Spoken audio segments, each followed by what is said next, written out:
നമ്മുടെ ഉള്ളിലുള്ള നമ്മൾ കഴിക്കുന്ന ആഹാരവും കാര്യങ്ങളൊക്കെ കൃത്യമാണ്, നമ്മുടെ മോഷൻ ക്ലിയർ ആണ്, നമ്മുടെ ഉറക്കം ക്ലിയർ ആണെന്നുണ്ടെങ്കിൽ നമുക്ക് സ്കിന്നിൽ ആ ഡിഫറൻസ് ഫീൽ ചെയ്യാൻ പറ്റും.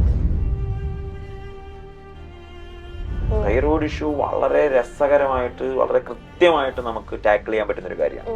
ചിലപ്പോൾ ചില കാര്യങ്ങൾ 100% റിവേഴ്സിബിൾ ആയിരിക്കും, പക്ഷെ നമുക്ക് കൺട്രോൾ ചെയ്യാൻ പറ്റും. ഈ PCOD PCOS 100% റിവേഴ്സ് ചെയ്യാൻ പറ്റുന്ന കാര്യമാണ്.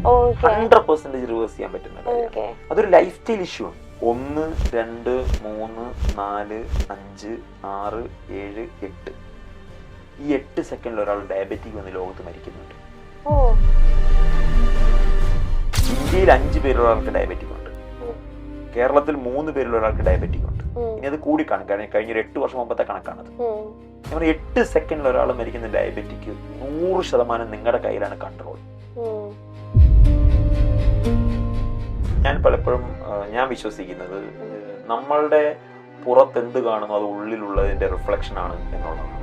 ഇപ്പോൾ അത് മുഖക്കുരു ആയിക്കോട്ടെ, നമ്മളുടെ മുടി കൊഴിച്ചിലായിക്കോട്ടെ, താരനായിക്കോട്ടെ, നമ്മുടെ സ്കിന്നിലുള്ള ഇഷ്യൂസ് ആയിക്കോട്ടെ, ഇതെല്ലാം നമ്മുടെ ഉള്ളുമായി നമ്മുടെ വയറുമായിട്ടും നമ്മളുടെ ഡൈജസ്റ്റീവ് സിസ്റ്റമായിട്ടും കണക്റ്റഡ് ആണ്.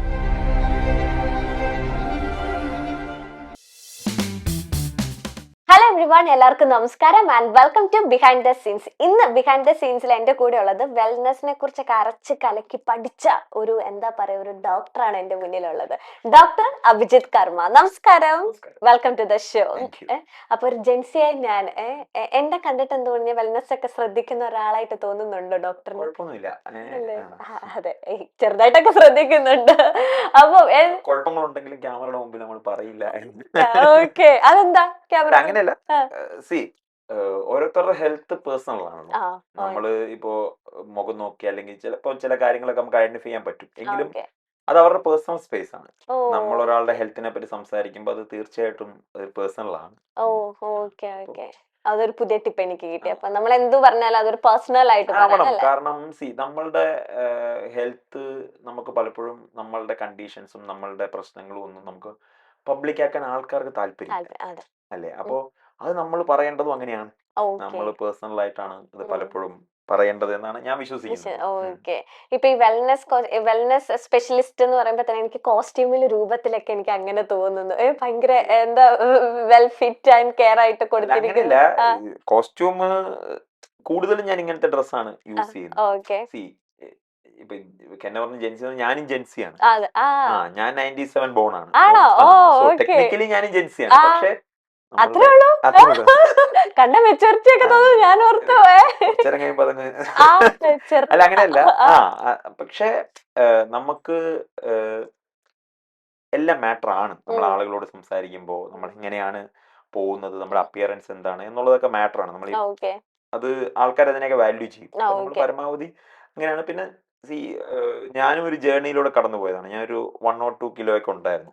അവിടുന്ന് ഒരു വെയിറ്റ് ലോസ് ജേർണി ഒക്കെ ചെയ്ത് ഞാൻ അതിന്റെ ഒരു കറക്റ്റ് ആയിട്ടുള്ള ഏരിയയിലേക്ക് വന്നയാളാണ്. അത് നമ്മൾ ആൾക്കാരോട് സംസാരിക്കാൻ വളരെ പ്രധാനപ്പെട്ടതാണല്ലോ. നമ്മള് പ്രത്യേകിച്ച് ഈ വെൽനെസ്സിനെ പറ്റി, നമ്മള് ആരോഗ്യത്തെ പറ്റി, ബേസിക്കലി ഹെൽത്തിനെ പറ്റിയൊക്കെ സംസാരിക്കുമ്പോൾ നീയോ എന്നുള്ള ചോദ്യം ചോദിക്കാതിരിക്കുക, അല്ലെങ്കിൽ നമ്മളത് നോക്കി ആളുകളോട് ഇടപെടുക എന്നുള്ളത് വളരെ പ്രധാനപ്പെട്ട. അതെ, ഇപ്പൊ ഡോക്ടർ ഒരു ജെൻസി ആയതുകൊണ്ട്, ഞാനും ഒരു ജെൻസി ആയതുകൊണ്ട്, നമ്മൾ ജെൻസികൾ ആരോഗ്യം ശ്രദ്ധിക്കുന്നില്ല, അല്ലെങ്കിൽ ജെൻസികൾ തോന്നിവാസമായിട്ടാണ് ജീവിക്കുന്നത് എന്ന് നാട്ടിലൊക്കെ പറച്ചിലുണ്ട്. കാരണം അവര് ഫുഡ് കറക്റ്റ് അല്ല, അങ്ങനെയല്ല. ജെൻസീസ് ഒക്കെ അങ്ങനെയാണോ? ജെൻസികൾ ആരോഗ്യം ശ്രദ്ധിക്കുന്നില്ല എന്നുള്ളത് കംപ്ലീറ്റ്ലി ശരിയാണെന്ന് എനിക്ക് തോന്നുന്നില്ല. കാരണം മച്ച് ബെറ്റർ ആണെന്നാണ് എൻ്റെ ഒരു പേഴ്സണൽ ഫീലിംഗ്. കാരണം ഇപ്പൊ ഞാൻ പറഞ്ഞില്ലേ, എന്റെ ക്ലാസ്മേറ്റ്സ് ഇപ്പോൾ ഞങ്ങളുടെ കൂട്ടുകാരൊക്കെ പോയിരിക്കുമ്പോൾ വളരെ 6 പേരൊക്കെ ഒരു ചായ കുടിക്കുമ്പോൾ 5 പേര് വിത്തൗട്ട് ആണ്. അവരാരും ഡയബറ്റിക് ഉള്ളതുകൊണ്ട് വിത്തൗട്ട് ആയതല്ല, ആ ഷുഗർ നല്ലതല്ല എന്നുള്ള തിരിച്ചറിവോട് വിത്തൗട്ട് ആയതാണ്. നമ്മളിപ്പോ ജിമ്മിൽ പോയാലും വർക്കൗട്ട് ചെയ്യുന്നതിലൊക്കെ ജെൻസി ഉണ്ട് എന്നുള്ളത് വളരെ പ്രധാനപ്പെട്ട ഈ ഒരു ഏജിന്റെയാണ്. ഇപ്പൊ ജെൻസി എന്നുള്ളതിനപ്പുറം ഈ ഒരു ഏജിൽ എല്ലാവരും അങ്ങനെയാണ്. ഇപ്പൊ നമ്മളുടെ അച്ഛനമ്മമാരോടൊക്കെ നമ്മൾ ചോദിച്ചാൽ അവരുടെ യങ് ആയിട്ടിരിക്കുമ്പോഴും അവർ ഈ സമയത്തിന് ആഹാരം കഴിക്കുന്നുണ്ടോ ഇല്ലയോ എന്നൊക്കെ ചോദിച്ചാൽ ഇല്ല എന്നുള്ളതാണ്. പക്ഷെ സോഷ്യൽ മീഡിയയിലേക്ക് വരവോടുകൂടി ആളുകൾ കുറച്ചുകൂടി ഇതിനെപ്പറ്റി അവെയർ ആയി. I feel personally much better ആണ് എന്നുള്ളതാണ്. ജെൻസികൾ കുറച്ചുകൂടി അവരുടെ ആരോഗ്യത്തെ പറ്റി ബോധേഡാണ്, അവരുടെ ഹെൽത്തിനെ പറ്റി ബോധേഡാണ്. ജിമ്മിൽ പോകുന്നവരുണ്ട്, യോഗ ചെയ്യുന്നവരുണ്ട്, ഡയറ്റിനെ പറ്റി ഒരു ബേസിക് കോമൺ സെൻസ് ഉണ്ട്. ഇപ്പം ഡയറ്റിനെ പറ്റി ആളുകൾ പറയുമ്പോൾ ഞാൻ എപ്പോഴും പറയുന്നത് ഒരു ബേസിക് കോമൺ സെൻസ് ഉണ്ടാവണം എന്നുള്ളതാണ്. നമ്മുടെ പ്ലേറ്റിൽ എത്ര മോശം ആഹാരം കഴിക്കുന്ന ഒരു ബോധം നമുക്ക് ഉണ്ടാവണം. ഇത് നമ്മുടെ ശരീരത്തിന് നല്ലതല്ലല്ലോ എന്നൊരു ബോധ്യം ഉണ്ടാവണം. അത് ഓക്കെ. ഇപ്പോഴത്തെ ജെൻസിക്ക് കുറച്ചുകൂടി ബെറ്റർ ആണ് എന്നുള്ളതാണ് എനിക്ക് തോന്നുന്നത്. തോന്നുന്നു. ഓക്കെ. ഇപ്പൊ ഈ വെൽനെസ് ആൻഡ് എന്താ പറയാ ഫെയർനെസ് ട്രീറ്റ്മെന്റ് എടുത്ത് നോക്കുമ്പോ എനിക്ക് തോന്നുന്നു ആൾക്കാർ കുറച്ചും കൂടെ അതിലേക്കാണ്. ലൈക്ക് ഇപ്പൊ ബോട്ടോക്സ് അല്ലെങ്കിൽ അങ്ങനത്തെ ഫില്ലേഴ്സ് അങ്ങനെ കുറെ ഇപ്പൊ അങ്ങനത്തെ ഒരു കോസ്മെറ്റോളജിയിൽ അങ്ങനത്തെ ഒരു വിഭാഗമുണ്ട്. അപ്പം അത് എത്രത്തോളമായിരിക്കും നമ്മുടെ ബോഡീനെ അല്ലെങ്കിൽ നമ്മുടെ ഒരു ഫിസിക്കൽ ഫിറ്റിനെ അത് ബാധിക്കുമോ? സി ബേസിക്കലി ഞാൻ പലപ്പോഴും ഞാൻ വിശ്വസിക്കുന്നത് നമ്മളുടെ പുറത്ത് എന്ത് കാണുന്നു അത് ഉള്ളിലുള്ളതിന്റെ റിഫ്ലക്ഷൻ ആണ് എന്നുള്ളതാണ്. ഇപ്പോ അത് മുഖക്കുരു ആയിക്കോട്ടെ, നമ്മളുടെ മുടി കൊഴിച്ചിലായിക്കോട്ടെ, താരനായിക്കോട്ടെ, നമ്മുടെ സ്കിന്നിലുള്ള ഇഷ്യൂസ് ആയിക്കോട്ടെ, ഇതെല്ലാം നമ്മുടെ ഉള്ളുമായി നമ്മുടെ വയറുമായിട്ടും നമ്മളുടെ ഡൈജസ്റ്റീവ് സിസ്റ്റമായിട്ടും കണക്റ്റഡ് ആണ്. ഓക്കെ. നിങ്ങൾ ഓവറായിട്ടുള്ള ഓയിലി ഫുഡ് കഴിക്കുമ്പോൾ നിങ്ങൾക്ക് മുഖക്കുരു വരുന്നുണ്ടെങ്കിൽ, നിങ്ങളുടെ ഉറക്കം നന്നായിട്ടല്ല എങ്കിൽ നിങ്ങൾക്ക് ഡാർക്ക് സർക്കിൾസ് വരുന്നുണ്ടെങ്കിൽ, നിങ്ങളുടെ വൈറ്റമിൻ ഡി കുറയുമ്പോൾ നിങ്ങൾക്ക് മുടി കൊഴിച്ചിൽ കൂടുന്നുണ്ടെങ്കിൽ, അല്ലെങ്കിൽ നിങ്ങൾക്ക് ഫാറ്റി ലിവർ വരുമ്പോൾ മുടിയിൽ താരൻ ടിഷ്യൂ വരുന്നുണ്ടെങ്കിൽ, വയറിളക്കി കഴിയുമ്പോൾ സോറിയാസിന്റെ ചൊറിച്ചിൽ കുറയുന്നുണ്ടെങ്കിൽ, ഇതൊക്കെ നമുക്ക് തരുന്ന സിമ്പൽ എന്താണ്? നമ്മളുടെ പുറകിൽ നമ്മളുടെ ഈ പറയുന്ന പുറത്തേക്കുള്ള കാര്യങ്ങളിൽ 99% കാര്യങ്ങൾ നമ്മുടെ ഉള്ളിലുള്ളതിന്റെ റിഫ്ലക്ഷൻ ആണ് എന്നാണ്. ഓക്കെ. അപ്പോൾ നിങ്ങളുടെ ഫെയർനെസ് ട്രീറ്റ്മെന്റിന് വേണ്ടിയോ കോസ്മെറ്റോളജി ആയിട്ടുള്ള ബന്ധപ്പെട്ട് ഉള്ള കാര്യങ്ങളിലേക്ക് പോകുന്നതിന് മുമ്പ് നമ്മളുടെ ഗട്ട് കറക്റ്റ് ആണോ, നമ്മുടെ ഡൈജഷൻ കറക്റ്റ് ആണോ, നമ്മൾ കഴിക്കുന്നത് കറക്റ്റ് ആണോ, നമ്മളുടെ ഈ ദഹനം കറക്റ്റ് ആണോ എന്നുള്ള ഒരു തിരിച്ചറിവ് നമുക്ക് ഉണ്ടാവണം എന്നുള്ളതാണ് എനിക്ക് തോന്നുന്നത്. ഓക്കെ. അപ്പൊ നമ്മുടെ ഉള്ളിലുള്ള നമ്മൾ കഴിക്കുന്ന ആഹാരവും കാര്യങ്ങളൊക്കെ കൃത്യമാണ്, നമ്മുടെ മോഷൻ ക്ലിയർ ആണ്, നമ്മുടെ ഉറക്കം ക്ലിയർ ആണെന്നുണ്ടെങ്കിൽ നമുക്ക് സ്കിന്നിൽ ആ ഡിഫറൻസ് ഫീൽ ചെയ്യാൻ പറ്റും. ഓക്കെ. ഇപ്പം മുഖക്കുരു ആക്നെ ഒരു പ്രശ്നമായി വരുമ്പോൾ നമ്മൾ പലപ്പോഴും അവർക്ക് കറക്റ്റ് ആയിട്ടുള്ള ഡയറ്റും കാര്യങ്ങളും കൊടുക്കുമ്പോൾ ആ പ്രശ്നം അവർക്ക് ഓവർകം ചെയ്യാൻ പറ്റുന്നത് അതിന്റെ അർത്ഥം അവരുടെ ഉള്ളിലാണ് അത് കറക്റ്റ് ചെയ്യേണ്ടത് എന്നുള്ളതുകൊണ്ടാണ്.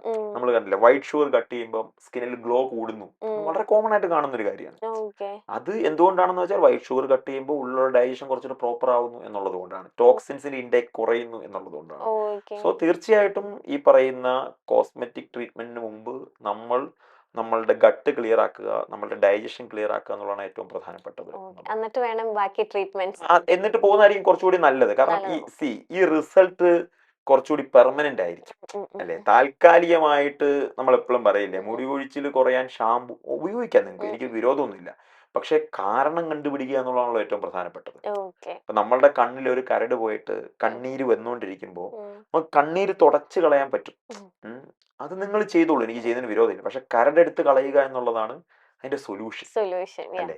ആ സൊല്യൂഷൻ അല്ലെങ്കിൽ റൂട്ട് കോസിലേക്ക് പോകുന്നത് എപ്പോഴും നമ്മളുടെ പ്രശ്നം എന്താണെന്ന് തിരിച്ചറിവിലൂടെ ആയിരിക്കും. അപ്പൊ ഈ ട്രീറ്റ്മെന്റ്സ് നിങ്ങൾക്ക് താൽക്കാലികമായിട്ടുള്ള, ഇപ്പൊ ഞാൻ പറയില്ല, പെട്ടെന്നൊരു മാരേജ് ഉണ്ട്, അല്ലെങ്കിൽ നിങ്ങൾക്ക് ഒരു ഫംഗ്ഷൻ ഉണ്ട്, ആ സമയത്ത് നിങ്ങൾക്ക് ചിലപ്പോൾ ഇങ്ങനത്തെ ട്രീറ്റ്മെന്റ്സിന്റെ സഹായം എടുക്കേണ്ട ആവശ്യം ഉണ്ടായിരിക്കാം. അതിനെതിരല്ല ഞാൻ. പക്ഷെ റൂട്ട് കോസ് കണ്ടുപിടിച്ചിട്ട് അത് പരിഹരിക്കുക എന്നുള്ളതാണ് പെർമനന്റ് സൊല്യൂഷൻ. അതായിരിക്കും കുറച്ചുകൂടി ബെറ്റർ വേ എന്നുള്ളതാണ്. ഡോക്ടർ എങ്ങനെ എന്തെങ്കിലും സ്കിൻ കെയർ അല്ലെങ്കിൽ ഒന്നുമില്ല, നമ്മള് സൺസ്ക്രീൻ പോലും തേക്കില്ല? ഇല്ല അങ്ങനത്തെ. നമ്മൾ ഒരു ഞാനിപ്പോ കഴിഞ്ഞ വർഷം അന്റാർട്ടിക്ക ബ്രസീലിലൊക്കെ പോയിരുന്നു. ആ സമയത്ത് ഞാൻ സൺസ്ക്രീൻ ഒക്കെ യൂസ് ചെയ്തിട്ടുണ്ടല്ല. കേരളത്തില് ഞാനത് അങ്ങനത്തെ കാര്യങ്ങൾ യൂസ് ചെയ്യേണ്ട ഒരു ആവശ്യം എനിക്ക് ഇതുവരെ ഫീൽ ചെയ്തിട്ടില്ല. അന്റാർട്ടിക്കയും ബ്രസീലും തണുപ്പ് ഇത്രയും ചൂടുണ്ടോ? ചൂടായിരുന്നു. ആണോ? Antarctica Brazil, Argentina Brazil. അല്ല, തണുപ്പ് കൂടുമ്പോഴും സൺസ്ക്രീൻ വേണം. ഓ ആണ്. തണുപ്പത്തും നമ്മൾ യൂസ് ചെയ്യണം. നമ്മളുടെ ടെമ്പറേച്ചർ വേരിയേഷൻ ഉള്ളപ്പോൾ നമുക്ക് നമ്മുടെ സ്കിന്നെ പ്രൊട്ടക്ട് ചെയ്യാൻ വേണ്ടി നമ്മൾ യൂസ് ചെയ്യുന്നത്. അപ്പൊ മാത്രമാണ് ജീവിതത്തിൽ സൺസ്ക്രീൻ യൂസ് ചെയ്തത്. ഞാൻ യൂസ് ചെയ്യുന്നതാണ് എന്റെ ഒരു ഓർമ്മ. പിന്നെ എനിക്ക് തോന്നുന്നത് ദുബായിൽ ജൂണിൽ എങ്ങാണ്ട് കഴിഞ്ഞ ജൂണിൽ ഞാൻ പോയപ്പോൾ യൂസ് ചെയ്തു. അതല്ലാതെ കേരളത്തിൽ ഞാൻ യൂസ് ചെയ്തു. ഇവിടെ മാർച്ച് ഏപ്രിൽ ആ കാലഘട്ടത്തിലൊന്നും അങ്ങനെ യൂസ് ചെയ്തിട്ടില്ല. ഓക്കെ. എന്നിട്ട് ഇങ്ങനെയൊക്കെ അപ്പൊ അതിന്റെ തന്നെ അറിയാം വെൽനെസ് നോക്കിയിട്ടുണ്ടെങ്കിൽ അല്ലേ? അല്ല, അങ്ങനെയല്ല. അത് നമ്മുടെ ഭക്ഷണം ക്ലിയർ ആണ് ഒരു പരിധി വരെ. നമ്മളുടെ ടൈമിംഗ് ഒക്കെ കുറച്ചുകൂടി നമ്മൾ നോക്കിയിട്ടാണ് മാക്സിമം നമുക്കല്ലാതെ നമ്മൾ ദിവസങ്ങളുണ്ട്, നമുക്ക് ലേറ്റ് നൈറ്റ് ഫുഡ് കഴിക്കേണ്ട സമയങ്ങൾ വരാറുണ്ട്. പക്ഷെ നമുക്ക് പറ്റുന്ന സമയങ്ങളിലെല്ലാം സമയത്തിന് ആഹാരം കഴിക്കുക, കഴിക്കുന്ന ഭക്ഷണത്തിൽ ഒരു ബേസിക് കോമൺ സെൻസ് യൂസ് ചെയ്യുക എന്നുള്ളത് യൂസ് ചെയ്യാറുണ്ട്. ഈ വെൽനെസ് എല്ലാം നോക്കുന്ന ഒരാളെ എനിക്കറിയാം. എല്ലാം കറക്റ്റ് ആയിട്ട് ജിമ്മിൽ പോകുന്നു, കറക്റ്റ് ആയിട്ട് ആഹാരം ഡോക്ടർ പറഞ്ഞ പോലെ ഇപ്പൊ കാർബ്സ് പ്രോട്ടീൻ അങ്ങനെയാണോ അളന്ന് കഴിക്കുന്നത്, വറുത്തത് കഴിക്കുന്നില്ല, എല്ലാം കഴിക്കുന്നു, ഒന്ന് പക്ക, ഒരു അസുഖവും ഇല്ല, ഒന്നുമില്ല. പക്ഷെ അൺഫോർച്ചുനേറ്റ്ലി ഓൾ ഓഫ് സഡൻ ഒരു അറ്റാക്ക് വരികയാണ്. അപ്പം ആൾക്ക് ഭയങ്കര ഒരു ട്രോമ ആയി പോവാൻ കാരണം ആള് ഡ്രിങ്ക്സ് അടിക്കുന്നില്ല, സ്മോക്ക് ചെയ്യുന്നില്ല, ഒന്നുമില്ല, ജിമ്മിൽ പോകുന്നു, ഫുൾ ഇത്രയും നോക്കിയിട്ട് എനിക്ക് അറ്റാക്ക് വന്നു എന്നും പറഞ്ഞ ആൾക്ക് ഭയങ്കര ഡെസ്പായിരുന്നു. എൻ്റെ ഒരു കസിൻ തന്നെയായിരുന്നു. അപ്പം അത് ഞാൻ കണ്ടിട്ടുണ്ട്. കാരണം ആള് ഇത് തന്നെ റിപ്പീറ്റ്ലി കാണാൻ വരുന്നവരോട് ഇത് തന്നെ പറയാണ്. കാരണം ഞാൻ എൻ്റെ ജീവിതം ആസ്വദിച്ചിട്ടില്ല, ഞാൻ മര്യാദയ്ക്കൊന്നും ഫുഡ് കഴിച്ചിട്ടില്ല എന്ന് വെച്ചാൽ കാരണം എല്ലാം വെൽനെസ് നോക്കി നോക്കി നോക്കി പോയിട്ട് അറ്റാക്ക് വന്നു. അപ്പൊ ആൾക്കത് ഭയങ്കര ട്രോമയായി മാറി. അപ്പൊ അങ്ങനെയും എഫക്ട് ചെയ്യുന്നില്ലേ? ഇതാണ് ഞാൻ ആദ്യം പറഞ്ഞില്ലേ, നമുക്ക് ജനറലൈസ്ഡ് ആവരുത് നമ്മളുടെ ഹെൽത്ത് കെയർ എന്നുള്ളതാണ്. അയാളുടെ ഇപ്പൊ ഞാൻ പറഞ്ഞത് പുനീത് രാജ്കുമാർ അതെ, ജിമ്മിൽ വെച്ചാണ് അതെ അദ്ദേഹത്തിന് അറ്റാക്ക് വന്നത്. നമ്മള് അവിടെ ബേസിക്കലി ഉണ്ടാവേണ്ട കുറച്ച് ബ്ലഡ് ടെസ്റ്റുകൾ ഉണ്ടായിട്ടില്ല എന്നുള്ളതുകൊണ്ടാണ്. നമ്മൾ ജിമ്മിൽ പോകുന്നതിന് മുമ്പ്, ഓവർ വെയിറ്റ് എടുക്കുന്നതിന് മുമ്പ് അയണും ഫെർട്ടിനും ഒക്കെ നോർമൽ ആണോ, നമുക്ക് എന്താണ് നമ്മളുടെ കണ്ടീഷൻ എന്ന് നോക്കേണ്ടതാണ്. നമ്മുടെ ശരീരം താങ്ങുന്നുണ്ടോ നോക്കണ്ടേ, ഇത് നമ്മുടെ ശരീരത്തിന് പറ്റുന്നുണ്ടോ എന്ന് നോക്കണ്ടേ. അപ്പൊ ബേസിക് ആയിട്ടുള്ള ഒരു ബ്ലഡ് പാരാമീറ്റേഴ്സ് എപ്പോഴും വളരെ പ്രധാനപ്പെട്ട. നമ്മൾ 18 വയസ്സ് കഴിയുമ്പോൾ തൊട്ട് നമ്മളുടെ ഒരു വൺസ് ഇൻ എ ഇയർ എങ്കിലും നമ്മളൊരു മോണിറ്ററിങ് വളരെ പ്രധാനപ്പെട്ടതാണ്. വളരെ പ്രധാനപ്പെട്ടതാണ്. നമ്മളുടെ കാരണം അത്രയും നല്ലതല്ല നമ്മളുടെ ഇപ്പോഴത്തെ മൊത്തത്തിലുള്ള അന്തരീക്ഷം. പലതരത്തിലുള്ള പൊല്യൂഷൻസ്, പലതരത്തിലുള്ള സാഹചര്യങ്ങൾ. സോ നമ്മൾ നമ്മുടെ ശരീരത്തെ ടേക്ക് കെയർ ചെയ്യാൻ തുടങ്ങേണ്ടത് വളരെ നേരത്തെയാണ്. പ്രത്യേകിച്ച് പെൺകുട്ടികൾക്ക് മെനാർക്ക് കഴിയുമ്പോൾ തന്നെ അവരുടെ ഹോർമോൺ ചേഞ്ചുകൾ സ്റ്റാർട്ട് ചെയ്യാൻ തുടങ്ങും. അപ്പൊ അവരെ മോണിറ്റർ ചെയ്യണം. നമുക്ക് മോണിറ്റർ ചെയ്യുന്നതുകൊണ്ട് പ്രത്യേകിച്ച് ദോഷമൊന്നുമില്ലല്ലോ. വൺസ് ഇൻ ഇയർ നമ്മൾക്ക് ഫുൾ ബോഡി ചെക്കപ്പ് അത്യാവശ്യം കാര്യങ്ങളൊക്കെ നമുക്ക് അറിയാൻ പറ്റും. എന്തെങ്കിലും വേരിയേഷൻസ് ഉണ്ടെങ്കിൽ അറിയാൻ പറ്റും. പിന്നെ നമ്മൾ അതിന്റെ ബാക്കിൽ പോയാൽ മതി, നമുക്കൊരു ബേസിക് ഐഡിയ കിട്ടും. അപ്പൊ നമുക്ക് കുറച്ചുകൂടി എളുപ്പമാണ് കാര്യങ്ങൾ.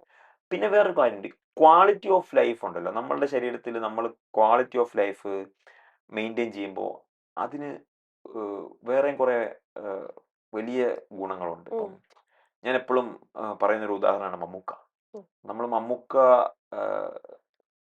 എല്ലാവർക്കും വളരെ ഇൻസ്പിറേഷനാണ്, ഡയറ്റിലായിക്കോട്ടെ വർക്കൗട്ടിലായിക്കോട്ടെ. പക്ഷെ അദ്ദേഹത്തിനും ഈ പറഞ്ഞ അൺഫോർച്ചുനേറ്റ്ലി ഒരു പ്രശ്നം വന്നു. അപ്പോഴും ഞാൻ ഈ ക്വസ്റ്റ്യൻ കേട്ടിട്ടുണ്ട്. എല്ലാം നോക്കി നടന്ന സെലിബ്രിറ്റീസ്, എന്റെ പേഷ്യൻസ് ആയ സെലിബ്രിറ്റീസ് തന്നെ എന്നോട് ചോദിച്ചു, എല്ലാം നോക്കിയ ആളാണല്ലോ മമ്മൂക്ക, എന്നിട്ട് അവസാനം മമ്മൂക്കും ഇത് വന്നല്ലോ, അപ്പൊ ഇത് നോക്കിയിട്ടും വലിയ കാര്യമൊന്നുമില്ല എന്നല്ലേ. ഞാൻ അവരോടും പറഞ്ഞത്, നിങ്ങൾക്ക് പല കാരണങ്ങൾ കൊണ്ട് ചിലപ്പോൾ ഈ രോഗങ്ങൾ എന്തെങ്കിലുമൊക്കെ വരാം, പക്ഷെ മമ്മൂക്കായിട്ടൊരു കംബാക്ക് ഉണ്ട് അല്ലേ. ഈ പറഞ്ഞ 70 വയസ്സ് കഴിഞ്ഞൊരു മനുഷ്യന് അതുപോലൊരു അസുഖം വന്നിട്ട് അദ്ദേഹത്തിന് ട്രീറ്റ്മെന്റ് കഴിഞ്ഞ് തിരിച്ച് വെള്ള ഷർട്ടും വെള്ളം മുണ്ടും കൊടുത്ത് ഹോർത്തൂസ് പരിപാടിക്ക് സ്വന്തമായി കാർ ഓടിച്ച് തിരിച്ചു വന്ന മമ്മൂക്ക ആ സ്റ്റേജിൽ വന്ന് പ്രസംഗം നടത്തിയിട്ടുണ്ട്. ആ കംബാക്കിന്റെ ഒരേ ഒരു കാരണം മമ്മൂക്കയുടെ ഡിസിപ്ലിനാണ്. ഡിസിപ്ലിൻ കൊണ്ട് മാത്രമാണ് മമ്മൂക്ക തിരിച്ചു വന്നത്. അത് ഈ സിനിമയിൽ അഭിനയിക്കുന്നതും ഇപ്പോഴും നമ്മളുടെ ലൈവായിട്ട് നിൽക്കുന്നതും മമ്മൂക്ക അന്ന് വരെ മമ്മൂക്കയുടെ ലൈഫിൽ കൊണ്ടു നടന്ന ഡിസിപ്ലിന്റെ ഗുണമാണ്, അത് ലൈഫ് സ്റ്റൈലിന്റെ ഗുണമാണ്. അപ്പൊ നിങ്ങൾക്ക് ഒരുപക്ഷെ എന്തെങ്കിലുമൊക്കെ കാരണങ്ങൾ കൊണ്ട് ഒരുപക്ഷെ നിങ്ങൾക്ക് എന്തെങ്കിലും രോഗങ്ങൾ വന്നേക്കാം, പക്ഷെ അതിൽ തിരിച്ചു വരാൻ പറ്റുമോ എന്നുള്ളതാണ് ചോദ്യം. തിരിച്ചു വരണമെങ്കിൽ you need A proper life style, അല്ലെങ്കിൽ നമുക്ക് ഒരിക്കലും തിരിച്ചു വരാൻ പറ്റില്ല. മമ്മൂക്കിക്ക് വന്ന ഇഷ്യൂ 40 വയസ്സുള്ള നമ്മുടെ വീട്ടിലെ ആൾക്കാർക്ക് വന്നാൽ പോലും സർവൈവ് ചെയ്യാൻ സാധ്യതയില്ല. ധൈര്യം ചോരും. നമ്മുടെ ലൈഫ് സ്റ്റൈൽ ഇഷ്യൂസ് ഉണ്ട്, നമ്മുടെ പ്രോപ്പർ അല്ല ഹെൽത്ത്. അദ്ദേഹം തിരിച്ചു വന്നില്ലേ, ലോകത്തിന് എക്സാമ്പിൾ ആണ്. എന്തുകൊണ്ട് നിങ്ങൾ നിങ്ങളുടെ ലൈഫ് സ്റ്റൈൽ പ്രോപ്പർ ആയിട്ട് നോക്കണം എന്നൊരാൾ ചോദിച്ചാൽ ലോകത്തിന് നമുക്ക് പറയാൻ പറ്റുന്ന എക്സാമ്പിൾ ആണ് നമുക്ക്, നോ ഡൗട്ട്. അത്രയും വാലിഡ് ആണ്. അതാണ് ലൈഫ് സ്റ്റൈലിന്റെ ഗുണം. ഞാൻ പറഞ്ഞില്ല നേരത്തെ ഇപ്പൊ ചോദിച്ച ചോദ്യം ഉണ്ടല്ലോ, ഇപ്പൊ നമുക്കൊരു അറ്റാക്ക് വന്നു, അൺഫോർച്ചുനേറ്റ് ആണ്. അദ്ദേഹത്തിന്റെ ചില കാര്യങ്ങളോട് നോക്കിയാൽ ചിലപ്പോൾ നമുക്ക് ഒരു പക്ഷെ അതിനെ ഓവർകം ചെയ്യാൻ പറ്റും. പക്ഷെ എങ്കിൽ പോലും അദ്ദേഹം തിരിച്ചു വരുന്നതും അദ്ദേഹത്തിന് ഹെൽത്തി ആയിട്ടിരിക്കാൻ പറ്റുന്നു അന്ന് വരെ അദ്ദേഹം മെയിൻറ്റെയിൻ ചെയ്ത അദ്ദേഹത്തിന്റെ ലൈഫ് സ്റ്റൈലും ഉണ്ടാണ്. അല്ലെങ്കിൽ ഒരു പക്ഷെ അദ്ദേഹം സർവൈവ് ചെയ്യണമെന്നില്ല. ആ സർവൈവ് ചെയ്യാൻ പറ്റിയതും ഇപ്പോഴും ഹെൽത്തി ആയിട്ടിരിക്കാൻ പറ്റും അദ്ദേഹത്തിന്റെ ലൈഫ് സ്റ്റൈൽ. ശരി, ആള് വണ്ടി ഓടിച്ചിട്ടാ ഹോസ്പിറ്റലിൽ പോയതൊക്കെ. രാവിലെ വരുന്ന വേദന വൈകിട്ട് വരെ വെച്ചോണ്ടിരുന്ന് ആള് വണ്ടി ഓടിച്ചാണ് പോയത് ഹോസ്പിറ്റലിൽ. എന്നിട്ടാണ് കൂളായിട്ട് കിടന്നപ്പോഴാണ് അറ്റാക്ക് ആണെന്ന് മനസ്സിലായത്. എന്നിട്ട് തിരിച്ചു വന്നു, ഇപ്പോഴും ഹെൽത്തിയാണ്. അതിന്റെ അർത്ഥം അയാളുടെ ഡിസിപ്ലിൻ ആണ്.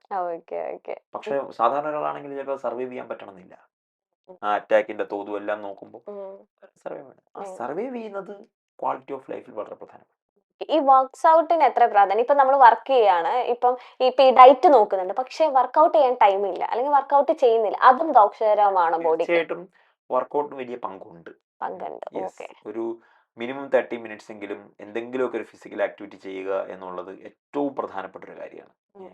കാരണം വർക്കൗട്ട് അതിൻ്റെതായ ഏറ്റവും വലിയ പ്രാധാന്യമുണ്ട്. പക്ഷേ എനിക്കിപ്പം ഞാൻ ആളുകളോട് പറയുന്ന ഈ ലോങ് സിറ്റിംഗ് അതിനേക്കാളും ഡേഞ്ചറാണ് എന്നുള്ളത്. നിങ്ങൾ വൺസിനെ ലൈക്ക് ഒരു മണിക്കൂറിൽ ഒരു പ്രാവശ്യമെങ്കിലും എഴുന്നേറ്റ് നിന്ന് ബോഡിക്ക് ഒരു ചെറുതായിട്ടെങ്കിലും ഒരു ചലനങ്ങൾ കൊടുക്കുക എന്നുള്ളത് വളരെ പ്രധാനപ്പെട്ടതാണ്. അല്ലെങ്കിൽ long sitting back pain, neck pain, obesity ഇങ്ങനെയുള്ള ഹോർമോണൽ ഇഷ്യൂസ് ഒക്കെ വരാൻ ഒത്തിരി സാധ്യതയുള്ള കാരണങ്ങളായി മാറുന്നുണ്ട്. വർക്കൗട്ട് വളരെ പ്രധാനപ്പെട്ടതാണ്. അതുപോലെ തന്നെ ലോങ് സിറ്റിങ്ങിൽ ഇന്റർവെല്ലുകളിൽ നമ്മൾ എഴുന്നേറ്റ് നമ്മുടെ ബോഡിക്ക് ബേസിക് മൂവ്മെന്റ്സ് കൊടുക്കുക എന്നുള്ളത് വളരെ പ്രധാനപ്പെട്ട. ഇപ്പത്തെ ഒരു ഏജ് കാറ്റഗറി ഇപ്പൊ കുഞ്ഞു കുട്ടികളില്ലേ, ഇപ്പൊ നമ്മളൊക്കെ പണ്ടൊക്കെ 11 വയസ്സ് 12 വയസ്സ് നോക്കുമ്പോ ചെറിയ പിള്ളേരായിരുന്നു. പക്ഷെ ഇപ്പത്തെ കുട്ടികളെല്ലാം അത്യാവശ്യം ഹൈറ്റും വെയിറ്റും ഭയങ്കര മെച്ചുവേർഡ് ഫീലിലാണ്. നമ്മളൊക്കെ കണ്ടറിയായിരുന്നു ചെറുതുങ്ങളാണെന്നൊക്കെ. പക്ഷെ ഇപ്പത്തെ കുട്ടികളുടെ ആ ഒരു ലൈഫ് സ്റ്റൈലും കൊണ്ടാണെന്ന് അറിയില്ല, ഒരു 11-12 വയസ്സ് നിൽക്കുമ്പോൾ അത്യാവശ്യം വെയിറ്റും ഉണ്ട്, ഓവർ വെയിറ്റ് ഉണ്ട്. ഇപ്പൊ ഡോക്ടേഴ്സ് ഒക്കെ ചെല്ലുമ്പോൾ എല്ലായിടത്തും ഓവർ വെയിറ്റ് ആണെന്ന് പറയുന്ന ആ ഒരു കാലഘട്ടത്തിലൂടെയാണ് പോകുന്നത്. അതെന്തുകൊണ്ടായിരിക്കും? ബേബി ഫുഡ് മുതൽ ഷുഗർ അല്ലേ? എനിക്ക് തോന്നുന്നത് നമ്മളൊക്കെ ആയിരിക്കും ലാസ്റ്റ് ആയിട്ട് പ്രോപ്പർ ബേബി ഫുഡ് കഴിച്ചത്. അത് കഴിഞ്ഞ് വന്നതൊക്കെ ഷുഗറാണ്. നിങ്ങൾ ഈ കഴിക്കുന്ന ബേബി ഫുഡുകളിൽ എന്താണ് ഹെൽത്തി ആയിട്ടുള്ളത്? അതിനകത്ത് എഴുതി വെച്ചിട്ടുണ്ടാവില്ല പ്രോട്ടീൻ ഇത്ര, അത് നോക്കിയാണ്. ഈ ആഡഡ് ഷുഗർ ഇല്ലാത്ത പ്രോപ്പർ ആയിട്ടുള്ള ബേബി ഫുഡ് കിട്ടാനില്ല. ഞാൻ വേറെ കമ്പനികളൊന്നും എടുത്ത് പറയുന്നില്ല, പക്ഷെ കോമൺ ആയിട്ട് നമുക്ക് കിട്ടുന്ന അത് മുതൽ പ്രശ്നമല്ലേ? എവിടെയാണ് നമുക്ക് പ്രോപ്പറായിട്ട് നമ്മുടെ കുട്ടികൾക്ക് നന്നായിട്ട് ഭക്ഷണം കൊടുക്കാൻ പറ്റുന്നത്? നമ്മൾ ചെയ്ത എനിക്ക് തോന്നുന്നൊരു മാക്സിമം പോയി 2000 വരെയാണ്. 2000 ശേഷം ജനിച്ചവർക്ക് പ്രോപ്പറായിട്ടുള്ള ബോഡിയുടെ മൂവ്മെന്റ് എവിടെയാ ഉള്ളത്? ഞാൻ ഓടി നടന്ന് നമ്മളൊക്കെ കണ്ടത്തിൽ കളിച്ച്, പറമ്പിൽ കളിച്ച്, ക്രിക്കറ്റ് കളിച്ച്, ഫുട്ബോൾ കളിച്ച്, ഓട്ടി ചാടി, പുഴയിൽ നീന്താൻ പോയി, അങ്ങനെ അപ്പൊ ആ കഴിക്കുന്ന ഭക്ഷണം പ്രോപ്പർ ആയിട്ടാണ് പോകുന്നത്. മെറ്റബോളിസം പ്രോപ്പറാണ്, ഫിസിക്കൽ ആക്ടിവിറ്റി ഉണ്ട്. ഇപ്പൊ എവിടെയാ ഉള്ളത്? ഫ്ലാറ്റിലുള്ളവരാണ്, അച്ഛനും അമ്മയും ജോലിക്ക് പോകുന്നവരാണ്, ഒരു മെയ്ഡിന്റെ ഏൽപ്പിച്ചിട്ട് പോകുന്നവരാണ്. ഫിസിക്കൽ ആക്ടിവിറ്റി ഇല്ല. ഒരു റെസ്റ്റോറന്റിൽ പോയാൽ കുട്ടി ഭക്ഷണം കഴിക്കുന്നത് യൂട്യൂബ് വീഡിയോ കണ്ടിട്ടാണ് അല്ലേ? അച്ഛനും അമ്മയും പോയിരിക്കും, ഞാൻ കാണുന്നതാണ്. നമ്മളെ യൂട്യൂബ് ഒരു വീഡിയോ ഓൺ ആക്കി കൊച്ചിന് കൊടുക്കും, കൊച്ചു ആ വീഡിയോ കണ്ടുകൊണ്ട് കഴിക്കും, അച്ഛനും അമ്മയുടെ ലോകത്തിരിക്കും. That's what happening. അങ്ങനെയുള്ള കുട്ടികൾ 11ാമത്തെ വയസ്സിലും ഓവർ വെയിറ്റ് ആവും. അങ്ങനെയുള്ള കുട്ടികൾ മെനാർക്ക് തുടങ്ങുമ്പോഴേ മെൻസ്ട്രൽ ഇഷ്യൂസ് വരും. PCOD അതുകൊണ്ടാണ് 14ാമത്തെ വയസ്സിലും 15ാമത്തെ വയസ്സിലും 13ാമത്തെ വയസ്സിലും കോമൺ ആവുന്നത്. ചിലർ ലേറ്റ് ആണ്, ചിലർ വളരെ ഏർലിയാണ്. മെനപ്പോസ് വളരെ ഏർലിയാണ്. Because of lifestyle. 100%. ഡോക്ടറിന്റെ അടുത്ത് അങ്ങനത്തെ ഒരു ഏജ് കാറ്റഗറി കുഞ്ഞുകുട്ടികൾ വരാറുണ്ടെന്നേ. നമുക്ക് ഭയങ്കര സങ്കടമൊക്കെ തോന്നും സത്യം പറഞ്ഞാല്. വരാറുണ്ട് വളരെ ഏർലി ഏജിൽ. ഇപ്പൊ എനിക്ക് കോഴിക്കോട് ഒരു പേഷ്യന്റ് ഉണ്ട്, 21 വയസ്സേ ഉള്ളൂ. എനിക്ക് 136 കിലോ ഉണ്ടായിരുന്നു എൻ്റെ അടുത്ത് വന്നപ്പോ. ഒരു 6 months ആയിട്ട് അവിടെ കൺസൾട്ട് ചെയ്യുന്നു. ഇപ്പൊ എനിക്കൊന്നൊരു 94ലേക്കോ 95ലേക്കോ 6 or 7 months ആയി. പയ്യെ വെയിറ്റ് കുറഞ്ഞിട്ട് 100% ലൈഫ് സ്റ്റൈലോട് വന്നു. ആ വെയിറ്റ് ഗെയിൻ ചെയ്തപ്പോ PCOD വന്നു, നമുക്ക് നീ പെയിൻ വന്നു, ബാക്ക് പെയിൻ വന്നു. വെയിറ്റ് ഇപ്പൊ കുറഞ്ഞു, 40 കിലോ കണ്ട് കുറഞ്ഞു. ഇപ്പൊ എനിക്കൊന്ന് കുറെ നാളായി. അപ്പൊ ആ സമയം അത്രയും വെയിറ്റ് കുറയുമ്പോഴാണ് നമുക്ക് ആ ഇഷ്യൂസിൽ നിന്ന് പുറത്തു വരാൻ പറ്റുന്നത്. അത് ലൈക്ക് ഡിപ്പെൻസ് ആണ്, ഓരോരുത്തരുടെ ലൈഫ് സ്റ്റൈലാണ്. അത് വരാറുണ്ട് നമുക്ക് വളരെ ഏർലി ഏജിൽ, നമ്മൾ പ്രതീക്ഷിക്കാത്ത സമയത്ത് വരെ അതിങ്ങനെ വരുന്നു.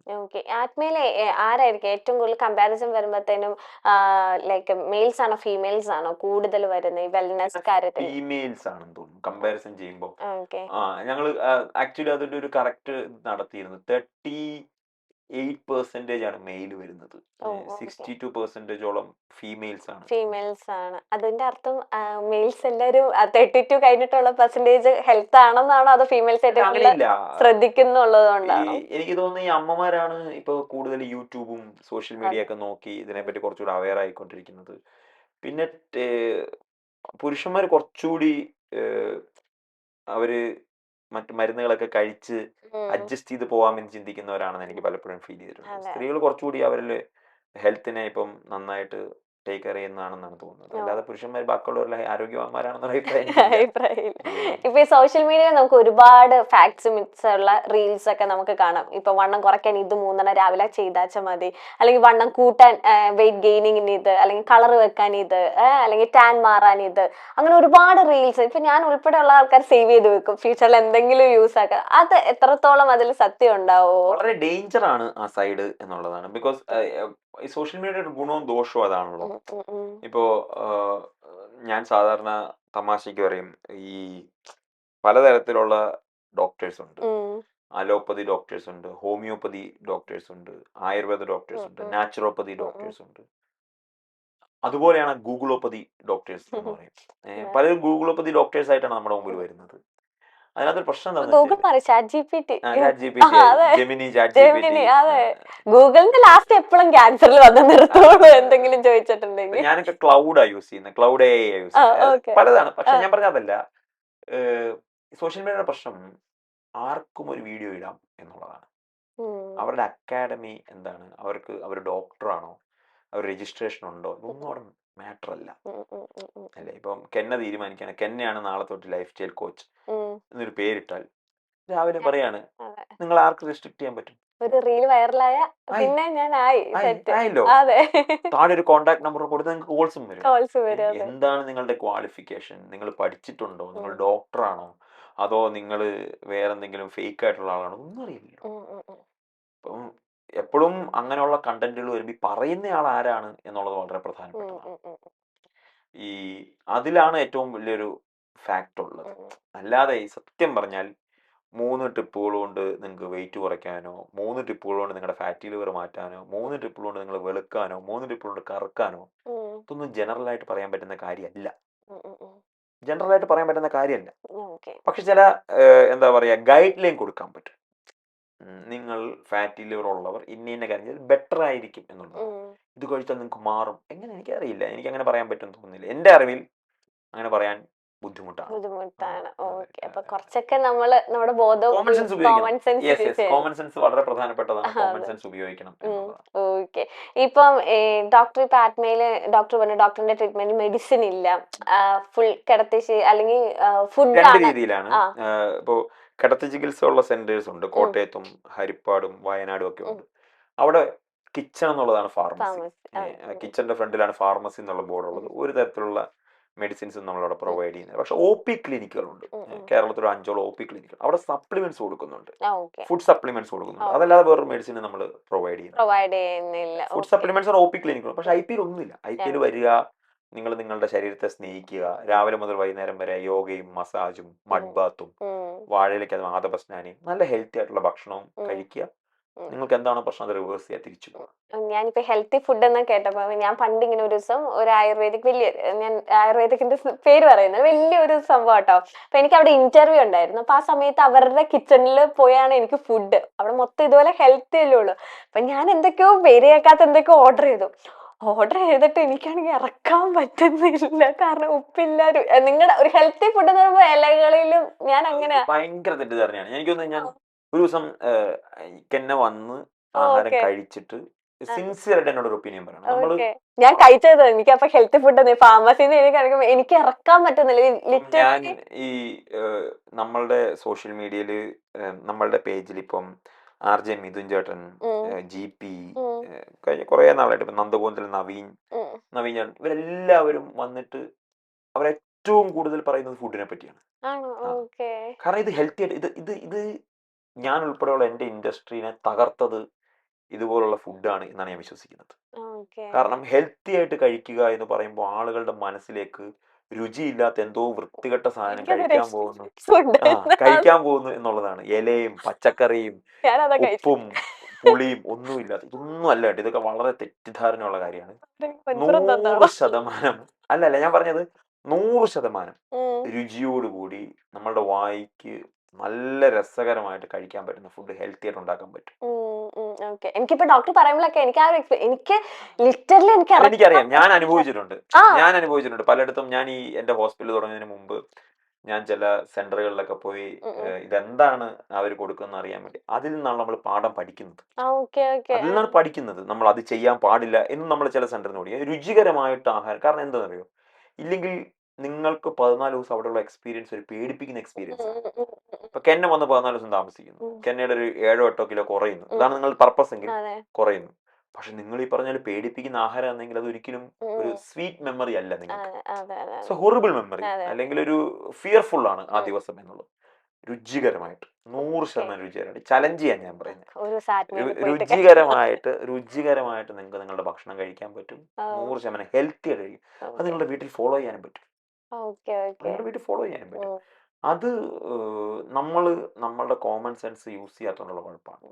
എനിക്ക് തോന്നി ഈ പറഞ്ഞ ഈ സ്ഥാപനത്തില് ഈ ഫോറിനേഴ്സ് സെലിബ്രിറ്റീസ് ഒക്കെ വരുന്നതാണ് ഭയങ്കര ഹൈഫൈ ആണ്. അപ്പൊ ഞാൻ വിചാരിക്കും ദൈവം ഇവരൊക്കെ ഇതാണോ കഴിക്കുന്നത്.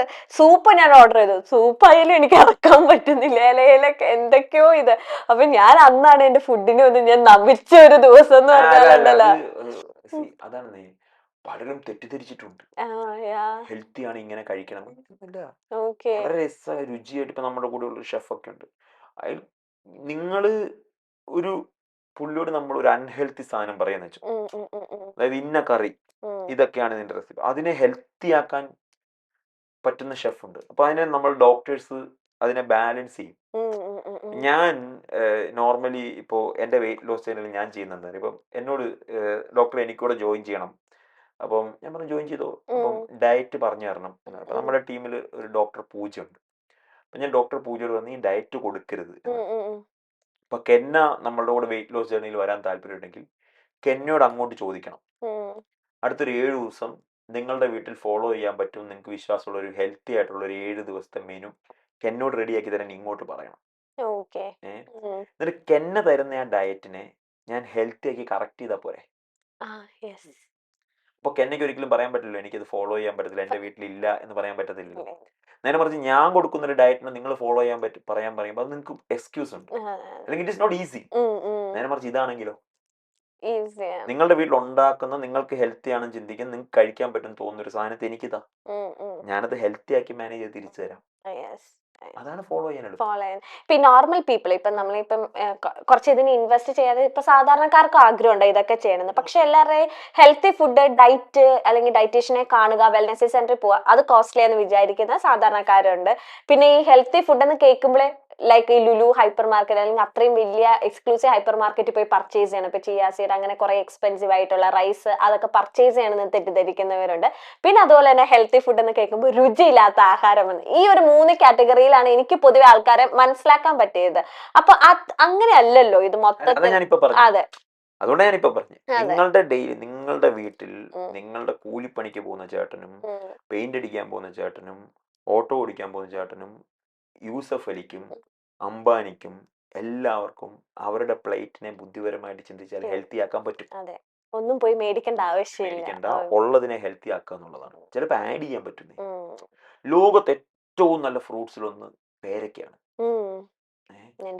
നിങ്ങൾ ഈ പറയുന്ന പല വില കൂടിയ ഫ്രൂട്ട്സിനെക്കാളും, ഞാൻ പേരെടുത്ത് പറഞ്ഞു, പക്ഷെ വില കൂടിയ ഫ്രൂട്ട്സിനെക്കാളും ഏറ്റവും ഹെൽത്തി ആയിട്ടുള്ള ഫ്രൂട്ട്സ് പേരയ്ക്കാണ്. പേരയ്ക്ക നമുക്ക് അത്ര ബുദ്ധിമുട്ടുള്ള കാര്യമല്ല. റോബസ്റ്റ പഴം വളരെ ഹെൽത്തിയാണ്, അത്ര വിലയുള്ള കാര്യമല്ല. ഞാൻ പറയാം മാതള നാരങ്ങ വിലയായിരിക്കും, പക്ഷെ പേരയ്ക്ക് അത്ര വിലയില്ല. നമ്മളുടെ കോമൺ സെൻസ് ആണെന്നേ, നമുക്കത് യൂസ് ചെയ്യാൻ പറ്റും, നമുക്കത് എങ്ങനെയാണ് ഉപയോഗിക്കേണ്ടതെന്ന് അറിയാൻ പറ്റും.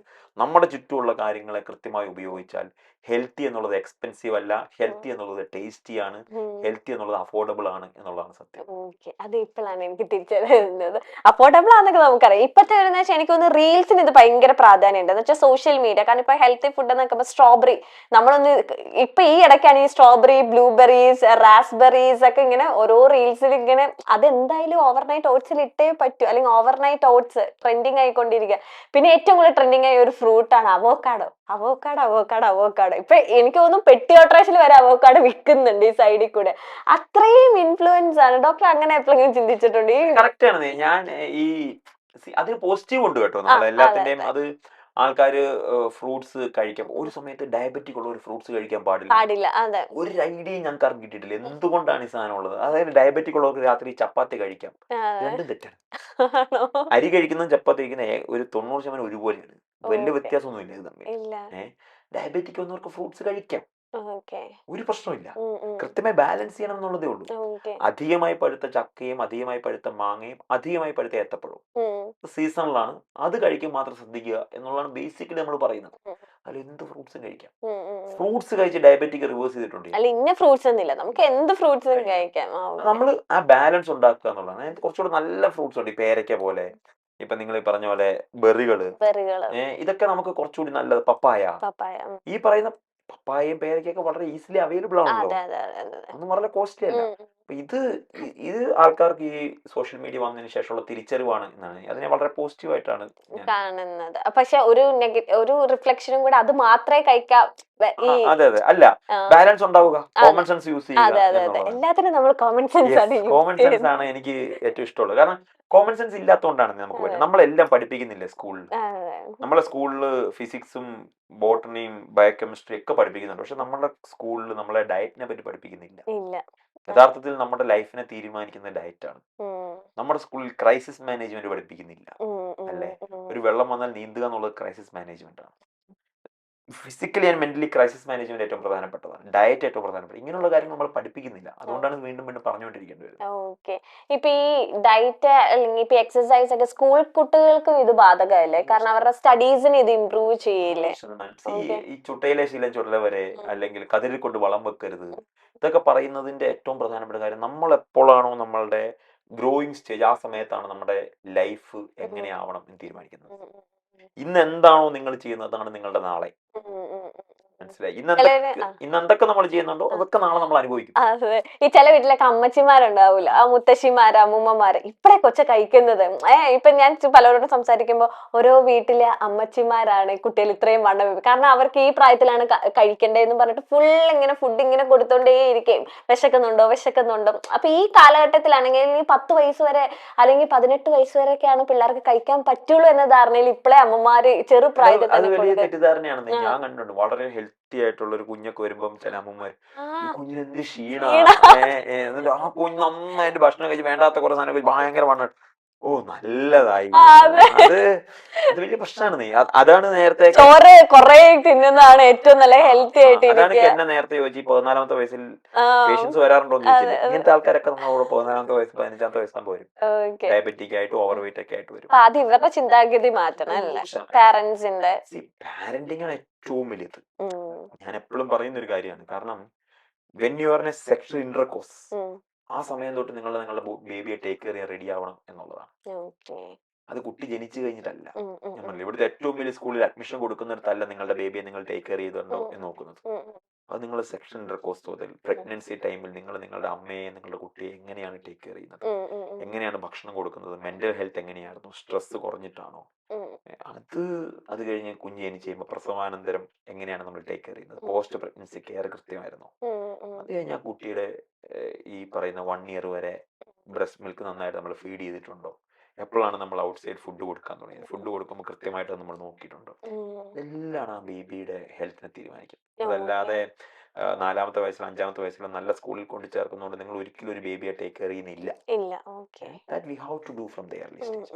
അതാണ് ഏറ്റവും വലുത്. ഞാൻ പറഞ്ഞേ ഏറ്റവും വലിയൊരു പേടിപ്പിക്കുന്ന ടേമാണ് ആക്സിഡന്റൽ പ്രഗ്നൻസി. ഞങ്ങൾ പ്ലാൻ ചെയ്ത കുട്ടിയല്ലായിരുന്നു. വളരെ തെറ്റാണ്. ആ കുട്ടി ജനിക്കുന്നതിന് മുമ്പ് ആ കുട്ടിക്ക് കൊടുക്കുന്ന സ്റ്റേറ്റ്മെന്റ് ആണത്. നീ വേണ്ടാത്ത ആളായിരുന്നു, ഞങ്ങൾ അബദ്ധത്തിലാണ് നിന്നെ ജനിപ്പിച്ചത്. How dare. അത്ര വലിയൊരു പാപമില്ലല്ലോ. അവൻ അത് കഴിഞ്ഞ് ജനിച്ചു വരുമ്പോ അവൻ ജനിച്ചു വീഴുമ്പോൾ അവന്റെ മൈൻഡിലുള്ള സംഭവം എന്താണ് നമ്മൾ അമ്മയുടെ വയറ്റിലെ കുഞ്ഞു കിടക്കുമ്പോ നീ വേണ്ടാത്തതായിരുന്നു, നീ പ്ലാൻ ചെയ്തല്ലായിരുന്നു, നീ ആക്സിഡന്റലി സംഭവിച്ചതാണ്.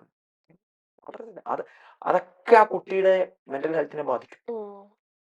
അതുകൊണ്ട് ഒരു ബേബിയെ ടേക്ക് കെയർ ചെയ്യേണ്ട സെക്ഷൻ റെക്കോഴ്സ് പ്രഗ്നൻസി ടൈമിൽ നിങ്ങൾ ഏറ്റവും നന്നായി ടേക്ക് കെയർ ചെയ്യുക. ആ അമ്മയുടെ അങ്ങനെ ജനിച്ചു വീഴുന്ന കുട്ടികളെ നിങ്ങൾക്ക് കണ്ടാലറിയാം. ചില കുട്ടികൾ നമ്മൾ വളരെ പ്ലസന്റ് ആണല്ലോ, ആരുടെ കയ്യിൽ വേണേലും പോവല്ലോ, ആക്റ്റീവ് ആണല്ലോ, കരച്ചിൽ കുറവാണല്ലോ. Most of the time pregnancy ടൈമിൽ ആ അമ്മയ്ക്ക് നല്ല കെയർ ആയിരിക്കും കിട്ടിയത്. അവരുടെ സ്ട്രെസ് വളരെ കുറവായിരിക്കും എന്നുള്ളതാണ്. വളരെ പ്രധാനപ്പെട്ടതാണ്. ഇനി അങ്ങനെ അല്ലാത്തൊരു കുട്ടി നന്നാവില്ലെന്ന് വെച്ചാൽ ചിലപ്പോൾ നന്നാവും. പക്ഷെ മോശമാവാനുള്ള സാധ്യത കൂടുതലാണ് എന്നുള്ളതാണ്. ആണ്.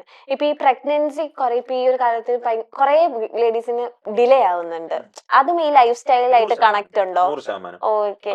അവരുടെ രണ്ടുപേരുടെയും ലൈഫ് സ്റ്റൈലാണ് ഏറ്റവും പ്രധാനപ്പെട്ടത്. രണ്ടുപേരുടെ ഒരിക്കലും ഇതൊരു ഒരാൾക്ക് മാത്രം ഹാൻഡിൽ ചെയ്യാൻ പറ്റുന്ന കാര്യമല്ലല്ലോ. അത് രണ്ടുപേരുടെയും ഹെൽത്ത് വളരെ പ്രധാനപ്പെട്ടതാണ്. രണ്ടുപേരുടെയും ഹെൽത്ത് വളരെ ഇമ്പോർട്ടന്റ് ആണ്.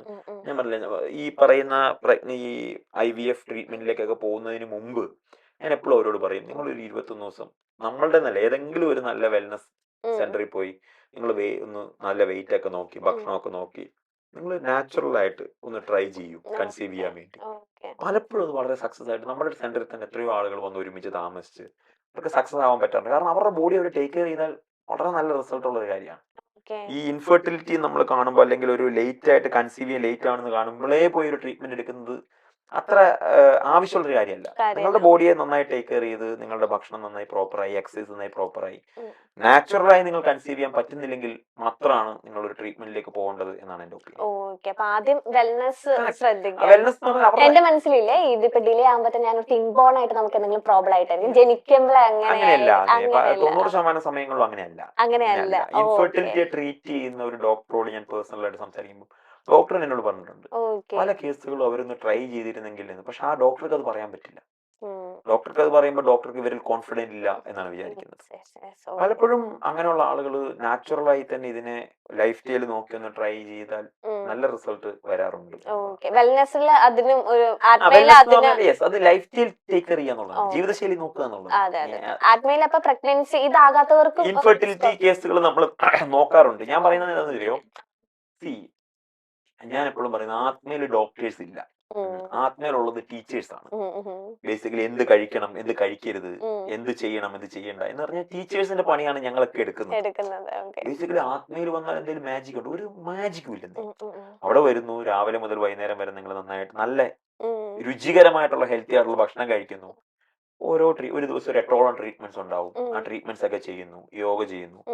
അങ്ങനെ 21 ദിവസം നിൽക്കുമ്പോൾ നിങ്ങളുടെ വെയിറ്റ് കുറയുന്നുണ്ട്, നിങ്ങളുടെ കൊളസ്ട്രോൾ റിവേഴ്സ് ആവുന്നുണ്ട്, ഡയബറ്റിക് നോർമൽ ആവുന്നുണ്ടെങ്കിൽ അതിനർത്ഥം ആത്മ മാജിക് ചെയ്യുന്നൊന്നല്ല. നിങ്ങളുടെ ശരീരം നിങ്ങളെ നന്നായിട്ട് സ്നേഹിക്കുന്നുണ്ടെന്നാണ് അതിനർത്ഥം.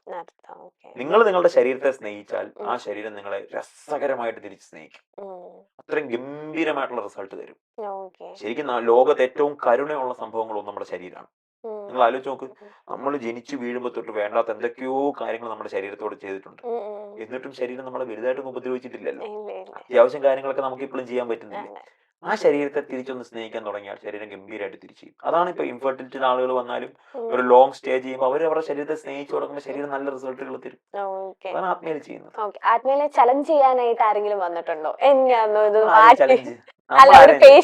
ചലഞ്ച് ചെയ്യാൻ വരുന്നവരെ നമുക്കൊന്നും ചെയ്യാൻ പറ്റുന്നില്ല. ഞാൻ പറഞ്ഞില്ല നേരത്തെ, അവര് മെന്റലി ഓക്കെ ആയിട്ട് വന്നാൽ മാത്രമാണ്. കാരണം നമ്മൾ കെമിക്കലുകളോ നമ്മൾ മരുന്നുകളോ ഒന്നും കൊടുക്കുന്നില്ലല്ലോ. നമ്മൾ ആ ശരീരത്തെ സ്നേഹിക്കാനല്ലേ പറയുന്നത്. നിങ്ങൾ 21 ദിവസം കൊണ്ടുവന്ന 10 കിലോ കുറച്ച് കാണിക്കും എന്ന് ചലഞ്ച് ചെയ്യാൻ വരുന്നവരോട് നമ്മൾ ചേട്ടാ കുറച്ചിക്കുന്നില്ല, നമ്മൾ അങ്ങനെ ട്രൈ ചെയ്യുന്നില്ല. പക്ഷെ 21 ദിവസം ഞാൻ നിങ്ങളെ വിശ്വസിച്ച് നമ്മളോട് നിൽക്കാം. നിങ്ങൾക്ക് എന്താണ് എന്റെ ശരീരത്തിൽ ചെയ്യാൻ പറ്റുന്നത് ചെയ്തോളൂ എന്ന് പറയുന്ന ആളുടെ ചില 10 കിലോ വരെ നമ്മൾ കുറച്ചിട്ടുണ്ട്. നേരെ മറിച്ച് എന്നാൽ 21 ദിവസം വരുന്നവരെല്ലാവരും 10 കിലോ കുറയ്ക്കും ഇല്ല, അങ്ങനെ ഒരു ക്ലെയിം ഇല്ല. നമ്മുടെ കണ്ടീഷൻ ആണെന്ന്. ചിലപ്പോൾ 10 കിലോ കുറയ്ക്കും, ചിലപ്പോൾ 7 കിലോ കുറയ്ക്കും, ചിലപ്പോൾ 5 കിലോ കുറയ്ക്കും. അത് നമ്മുടെ ശരീരം അനുസരിച്ചാണ്. പക്ഷെ നമുക്ക് നല്ല റിസൾട്ട് വരുന്നത് ആ ശരീരത്തിന് ചേഞ്ച് ചെയ്യാനുള്ള മനസ്സുള്ളതുകൊണ്ടാണ്. അതിൽ നമ്മൾ ഫോക്കസ്ഡ് ആണ്. ഈ 21 ഡേയ്സ് മാത്രം ചെയ്താൽ പോരെ, പിന്നെ വീട്ടിൽ വന്നിട്ട് അത് കൺസിസ്റ്റന്റ് ആവണം അല്ലേ? അതായത് 21 ഡേയ്സ് കഴിയുമ്പോൾ നമുക്കൊരു ഐഡിയ കിട്ടും. നമ്മൾ ഹെൽത്തി ആയിട്ട് ജീവിച്ചാൽ നമ്മുടെ ശരീരത്തിന് എന്തൊക്കെ മാറ്റങ്ങൾ, ആ ക്വാളിറ്റി ഓഫ് ലൈഫ് നമ്മൾ എൻജോയ് ചെയ്യാൻ തുടങ്ങും. അതാണ് ഹെൽത്തി ആയിട്ട് ജീവിക്കുന്നവർ പിന്നീട് ഹെൽത്തി ആയിട്ട് മുമ്പോട്ട് പോകുന്നതിന്റെ അർത്ഥം അവർ ആ ക്വാളിറ്റി ഓഫ് ലൈഫിന്, ആ സ്ലീപ്പ്, ഡീപ്പ് സ്ലീപ്പ് എന്താണെന്ന് ഒരിക്കൽ തിരിച്ചറിഞ്ഞാലേ ശരിക്കുള്ള സ്ലീപ്പ് ആണോ നമ്മളിപ്പോ ഉറങ്ങുന്നത് നമുക്ക് മനസ്സിലാക്കാൻ പറ്റത്തുള്ളൂ. നമ്മളുടെ ഡീപ്പാണോ എന്ന് നമ്മൾ അറിയണമെങ്കിൽ നമ്മൾ ശരിക്കുള്ളത് അനുഭവിക്കണം. ചിലപ്പോൾ ഇപ്പൊ നമ്മൾ അനുഭവിക്കുന്നതായിരിക്കില്ല ചിലപ്പോൾ ഡീപ്പ് സ്ലീപ്പ്, സൗണ്ട് സ്ലീപ്പ് എന്നൊക്കെ പറയുന്നത്. അപ്പൊ അത് അങ്ങനെയുള്ളത് തിരിച്ചറിയുമ്പോൾ, അങ്ങനെയുള്ള ക്വാളിറ്റി, നല്ല മോഷൻ, നല്ല രാവിലെ എണീക്കുമ്പോൾ മോഷൻ കൃത്യമായിട്ട് പോകുമ്പോഴൊക്കെ we will feel happiness. ആ ഹാപ്പിനെസ് ആണ് മുമ്പോട്ട് പോകുമ്പോൾ നമുക്ക് ഇത് ഫോളോ ചെയ്യാനുള്ള ഫ്യൂവൽ എന്നുള്ളത്. ഈ ഡീപ് സ്ലീപ്പ് എന്ന് വെച്ചിട്ടുണ്ടെങ്കിൽ കള്ളം പോലും പിടിച്ചറിയാത്തത് ഡീപ് സ്ലീപ്പ് ആണോ? എപ്പോഴും അങ്ങനെ ഉണ്ടാവണമെന്നില്ല. നമുക്ക് നമ്മൾ തോട്ട്സ് എന്ത് ചെയ്തെന്നൊക്കെ എന്ത് ചെയ്താലും അറിയാം. നമ്മൾ അറിയാം. തോട്ട് ഫ്രീ ആയിരിക്കും. ഓക്കെ. നമുക്ക് രാവിലെ എണീക്കുമ്പോൾ നമ്മൾ വളരെ പ്ലസന്റ് ആയിരിക്കും. ഓക്കെ. വളരെ പ്ലസന്റ് ആയിരിക്കും. നമ്മൾക്ക് നല്ല ഉറക്കം കിട്ടി എണീറ്റാൽ we will be very pleasant. നമ്മുടെ എനർജി ഭയങ്കര ഫുൾ ആയിരിക്കും. രാവിലെ എണീക്കുമ്പോഴേ നിങ്ങൾ ടയേർഡ് ആണെങ്കിൽ നിങ്ങളുടെ സ്ലീപ്പ് പ്രോപ്പർ അല്ല എന്നാണ് അർത്ഥം. ഓക്കെ. ഈ 8 hours സ്ലീപ്പ് ഭയങ്കര ഇമ്പോർട്ടന്റ്. 8 hour ആണോ വളരെ കറക്റ്റ്? ഇമ്പോർട്ടന്റ്. അതെ, 7 to 9 8 hours ആവറേജ് സ്ലീപ്പ് വളരെ പ്രധാനം. വളരെ പ്രധാനപ്പെട്ടതാണ്. ഓക്കെ. അതെന്തൊക്കെ കാണിച്ചാലും അത് ഭയങ്കര അത് നിങ്ങൾക്കുണ്ടാകുന്ന ലൈഫിലുണ്ടാകുന്ന പോസിറ്റിവിറ്റി വളരെ വലുതാണ്. ചിലർ 8 hour സ്ലീപ്പ് ചെയ്യുന്നുണ്ടല്ലോ. ഞങ്ങൾ 1 മണിക്ക് കിടന്നിട്ട് രാവിലെ 10 മണിക്ക് അല്ലെങ്കിൽ 11 മണിക്ക്, അതൊരു ഹെൽത്തി ആണോ? അല്ലല്ലോ. എല്ലാരും 8 hour എന്ന് പറയുമ്പോൾ അത് ബാലൻസ് ചെയ്യുന്നത് എപ്പോഴാണോ ലേറ്റ് ആയിട്ട് കിടക്കുന്നത് അത് കഴിഞ്ഞിട്ട് 8 hour അലാറം വെച്ച് കിടക്കുക. അത് വളരെ ഡേഞ്ചർ ആയിട്ടുള്ള അവരുടെ ഷിഫ്റ്റോ അവരുടെ ജോലിയോ അങ്ങനെയാണെങ്കിൽ നമുക്ക് അതിനകത്തൊന്നും ചെയ്യാൻ പറ്റില്ല. അല്ലെങ്കിൽ അത് ഒരിക്കലും ഹെൽത്തി അല്ല. ഹെൽത്തി അല്ല. ഓക്കെ. എല്ലാരും വാദിക്കുന്ന ഒരു കാര്യം, നമ്മൾ ഫ്രണ്ട്സ് ഗ്യാങ്ങിൽ ഇരിക്കും, ഞാൻ 8 hour കിടക്കുന്നുണ്ട്. അങ്ങനെ മാത്രമല്ല, വേറെ വാദമൊക്കെ ഉണ്ട്. അതായത് രാത്രി 5 മണിക്കൂർ, ഉച്ചയ്ക്ക് 3 മണിക്കൂർ അങ്ങനത്തെ വാദങ്ങളൊക്കെ ഉണ്ട്. അത് രസകരമായ വാദങ്ങളാണെന്നേ ഉള്ളൂ. ഹെൽത്തിനെ സംബന്ധിച്ചിടത്തോളം അതൊരു ഹെൽത്തി ആയിട്ടുള്ള ഒരു പ്രാക്ടീസ് അല്ല. ഓക്കെ. ഇപ്പൊ അതുപോലെ തന്നെ ഇപ്പൊ സോഷ്യൽ മീഡിയ ഇൻഫ്ലുവൻസറാണ് രാവിലെ എനിക്ക് ഫോൺ യൂസ് ചെയ്യരുത്, എനിക്കുമ്പോഴേ സ്ക്രോളിങ്ങിൽ ഇരുന്ന് എനിക്കുമ്പോ സൂര്യനെ നോക്കുക, അല്ലെങ്കിൽ എന്തെങ്കിലും റീഡ് ചെയ്യുക, അല്ലെങ്കിൽ പ്രാർത്ഥിക്കുക, മെഡിറ്റേഷൻ ചെയ്യുക, അപ്പൊ സ്ക്രോൾ ചെയ്യരുത്, അപ്പൊ തന്നെ ലൈഫ് ഭയങ്കര അടിപൊളിയായിരിക്കും അന്നത്തെ ദിവസം. അത് എത്രത്തോളം സത്യമാണ് ഡോക്ടറെ? സ്ക്രീൻ ടൈം കുറയ്ക്കുന്നത് എപ്പോഴും ക്വാളിറ്റി ഓഫ് ലൈഫിനെ ഇംപ്രൂവ് ചെയ്യും എന്നാണ് എനിക്ക് തോന്നുന്നത്. ഓക്കെ. കാരണം സ്ക്രീൻ ടൈം കൂടുന്നത് നമ്മുടെ ലൈഫ് സ്റ്റൈലിനെ, നമ്മുടെ മെന്റൽ ഹെൽത്തിനെയൊക്കെ അൽഗുരിതം ആണല്ലോ നമ്മുടെ ലൈഫ്. ഇപ്പോ ഇന്നത്തെ ദിവസം നമ്മൾ ഒരു ഡിപ്രഷനെ പറ്റിയാണ് നമ്മൾ സെർച്ച് ചെയ്യുന്നതെങ്കിൽ നാളെ നമ്മൾ ഡിപ്രസ്ഡ് ആവണമെന്നില്ല. പക്ഷെ അൽഗുരിതം ഡിപ്രഷനിലാണ് അല്ലേ? നിങ്ങൾ രാവിലെ നല്ല ദിവസമാണ് എണീറ്റെങ്കിലും ഇന്നലത്തെ നിങ്ങളുടെ അൽഗുരിതം ഡിപ്രഷനിലായതുകൊണ്ട് നിങ്ങൾ ഇന്നും ഡിപ്രഷനിൽ തന്നെയായിരിക്കും. സൂയിസൈഡ് ചെയ്യണമെന്ന് രാത്രി അല്ലെങ്കിൽ അതിനെപ്പറ്റി അറിയണമെന്ന് ആഗ്രഹിച്ച് കിടക്കുന്ന ഒരുത്തനാണ്. അവൻ രാവിലെ എണീക്കും വളരെ പ്ലസന്റ് ആയിരിക്കും. അവൻ രാവിലെ ആദ്യം റീലാണ് കാണുന്നതെങ്കിൽ നിങ്ങൾക്ക് സൂയിസൈഡ് തന്നെയാണ് രാവിലെ വരുന്നത്. ആണല്ലോ. അൽഗുരിതമാണ് സോഷ്യൽ മീഡിയ. അൽഗുരിതത്തിലാണ് നമ്മുടെ ലൈഫ് ഇരിക്കുന്നത്. ആ അൽഗുരിതം എപ്പോഴും പോസിറ്റീവ് ആവണം എന്നില്ല. പരമാവധി സ്ക്രീൻ ടൈം കുറയ്ക്കാന്നുള്ള നമ്മുടെ ആൻസൈറ്റി, നമ്മുടെ അറ്റൻഷൻ സ്പാൻ, ഇതൊക്കെ സ്ക്രീൻ ടൈം ആണ് നമ്മളെ കുറച്ചുകൊണ്ടിരിക്കുന്നത്. സ്ട്രെസ് കൂടുന്നത് സ്ക്രീൻ ടൈം കൂടുമ്പോഴാണ്. റേഡിയേഷൻ വരും, മൊബൈൽ അടുത്ത് വെച്ച് റേഡിയേഷനേക്കാളും ഹൈലി ഡേഞ്ചർ ആയിട്ടുള്ള പ്രശ്നം സ്ക്രീൻ ടൈം ആണ്. ഡിജിറ്റൽ ഫാസ്റ്റിംഗ് എന്നുള്ളത് ചോദിച്ചു വരുന്ന ക്ലയൻസ്, പേഷ്യൻസ് നമുക്കുണ്ട്. നിങ്ങളുടെ പ്രോപ്പർട്ടിയിൽ ഡിജിറ്റൽ ഫാസ്റ്റിംഗ് ഉണ്ടോ? മൊബൈലിൽ ഇപ്പത്തെ ഞാനൊരു ക്രിസ്ത്യാനിറ്റി, അപ്പൊ അത് ഫോളോ ചെയ്യുമ്പോഴത്തേന് അച്ഛൻ പള്ളിയിൽ തന്നെ വിളിച്ചു പറയുന്നുണ്ട്, ഫോണ് 45 ദിവസം വെക്കാതിരിക്കും, അതൊരു ഫാസ്റ്റിംഗ് ആണ്. ഫുഡ് നിങ്ങൾ ഒന്നും ചെയ്യണ്ട, ഫോൺ മാറ്റി വെക്കും. ഡിജിറ്റൽ ഡീറ്റോക്സ്, ഡിജിറ്റൽ ഫാസ്റ്റിംഗ്, ഇത് വലിയ പാക്കേജ് ആയി വരുന്നുണ്ട്. ഇപ്പൊ എനിക്ക് നമ്മൾ സെല്ല് ചെയ്ത് തുടങ്ങണം തോന്നുന്നു. കാരണം ആൾക്കാർ വളരെ വലിയ ബിസിനസ് ഓണേഴ്സ് അങ്ങനെയുള്ളവരാണ് ചോദിക്കുന്നത്, നിങ്ങൾക്ക് നിങ്ങളുടെ ഫോൺ ഡിജിറ്റൽ ഫാസ്റ്റിംഗ് ചെയ്യും. ചില സെന്ററുകൾ ഓപ്പൺ ജയിൽ എന്ന് പറയുന്നുണ്ട്. അതായത് അവർ മൊബൈലൊക്കെ വെച്ചിട്ട് ഓപ്പൺ ജയിലാണ്, വേണ്ടപ്പോ എടുക്കാം, പക്ഷെ അതോടെ വെക്കണം. ഡിജിറ്റൽ ഫാസ്റ്റിംഗ് വലിയൊരു വാക്കാണ്, ടെർമിനോളജിയാണ്. ആൾക്കാർ പ്രാക്ടീസ് ചെയ്ത് തുടങ്ങുന്ന കാര്യമാണ്, വളരെ പ്രധാനപ്പെട്ടതാണ്. കാരണം screen time is making our life more stressful nowadays. Doctor എത്ര മണിക്കൂർ നോക്കും ഏകദേശം? ആവറേജ് എന്റെ സ്ക്രീൻ ടൈം ഒരു 3 hours 3.5 hours ആയിരിക്കും മാക്സിമം. ഞാൻ കുറച്ചോണ്ടിരിക്കുക. ഞാൻ 7 hours ഒക്കെ ഉണ്ടായിരുന്നു. ഇപ്പം 2 മണിക്കൂർ ലോക്ക് ഇട്ടിരിക്കുക. ഇപ്പൊ എനിക്കൊന്നൊരു വിത്തിൻ 2 months ഞാൻ 2 hours താഴോട്ട് വരുത്തും. 2 hours എന്തായാലും മിനിമം വേണം. എന്തായാലും ചെക്കും എൻക്വയറീസ് ഒക്കെ വരുമ്പോ എന്തായാലും ഫോൺ എടുത്ത്. അങ്ങനത്തെ എൻക്വയറീസ് എനിക്ക് വരാറില്ല. ഹോസ്പിറ്റൽ ആത്മയായിട്ട് ബന്ധപ്പെട്ട ഒരു എൻക്വയറീസും എന്റെ അടുത്ത് പോരാറില്ല. നമ്മുടെ കോർ ടീമിന്റെ കോളുകളും കാര്യങ്ങളും മാത്രമാണ് വരുന്നത്. പക്ഷെ അതല്ല, നമ്മളിപ്പോ ഈ പറഞ്ഞ പോലെ സോഷ്യൽ മീഡിയയും കാര്യങ്ങളും നമ്മളും ആക്റ്റീവ് ആയിട്ടിരിക്കണം, ഈ ട്രെൻഡുകൾ അറിയണം എന്നുള്ളത് ഇപ്പൊ വളരെ പ്രധാനപ്പെട്ടതായതുകൊണ്ട് 2 hours നിർത്താൻ പറ്റുമെന്നാണ് എന്റെ പ്രതീക്ഷ. എനിക്കൊന്ന് ഈ ഒരു കാലഘട്ടത്തിൽ ബോഡി ഷേമിംഗ് ഭയങ്കരമായിട്ട് വരുന്നത്. ഇപ്പം തടിയുള്ള ആളെ പറഞ്ഞാലും മെലിഞ്ഞവരെ പറഞ്ഞാലും കറുത്തവരെ പറഞ്ഞാലും, അല്ലെങ്കിൽ ഏറ്റവും കൂടുതൽ ബോഡി ഷേമിംഗ് അനുഭവപ്പെടുന്ന weight loss and weight gain and വെയിറ്റ് ലോസിന്റെ ആ ഒരു കാറ്റഗറിയിൽ വരുമ്പോഴാണ്. അപ്പം അത് ഭയങ്കര ഒരു ഡിപ്രഷൻ സ്റ്റേജിൽ വന്നേക്കുന്ന ക്ലയൻസ് ഒക്കെ ഉണ്ടോ, അല്ലെങ്കിൽ പേഷ്യൻസ് ഉണ്ടോ? ഇഷ്ടംപോലെ ഉണ്ട്. കാരണം അവരുടെ കാരണം അറിയാതെ ബോഡി ഷേമിംഗ് ചെയ്യുന്നു. പിന്നെ ഇൻക്ലൂഡ് നമുക്ക് സെലിബ്രിറ്റീസിന്റെ ഒക്കെ വരെ കുറെ. അതെ, അപ്പൊ പിന്നീട് അവർ ഓപ്പൺ അപ്പ് ആകുമ്പോഴാണ് അവർക്ക് തൈറോയ്ഡ് ആണ്, PCOD, കമന്റ്സ് ഒക്കെ നോക്കുമ്പോഴേ അറിയാം ഭയങ്കര ബോഡി ഷേമിംഗ് കമന്റ്സ് വരെ. അത് ഈ പലപ്പോഴും എനിക്ക് തോന്നിയിട്ടുള്ള മലയാളിയുടെ ഒരു പ്രശ്നമാണ്.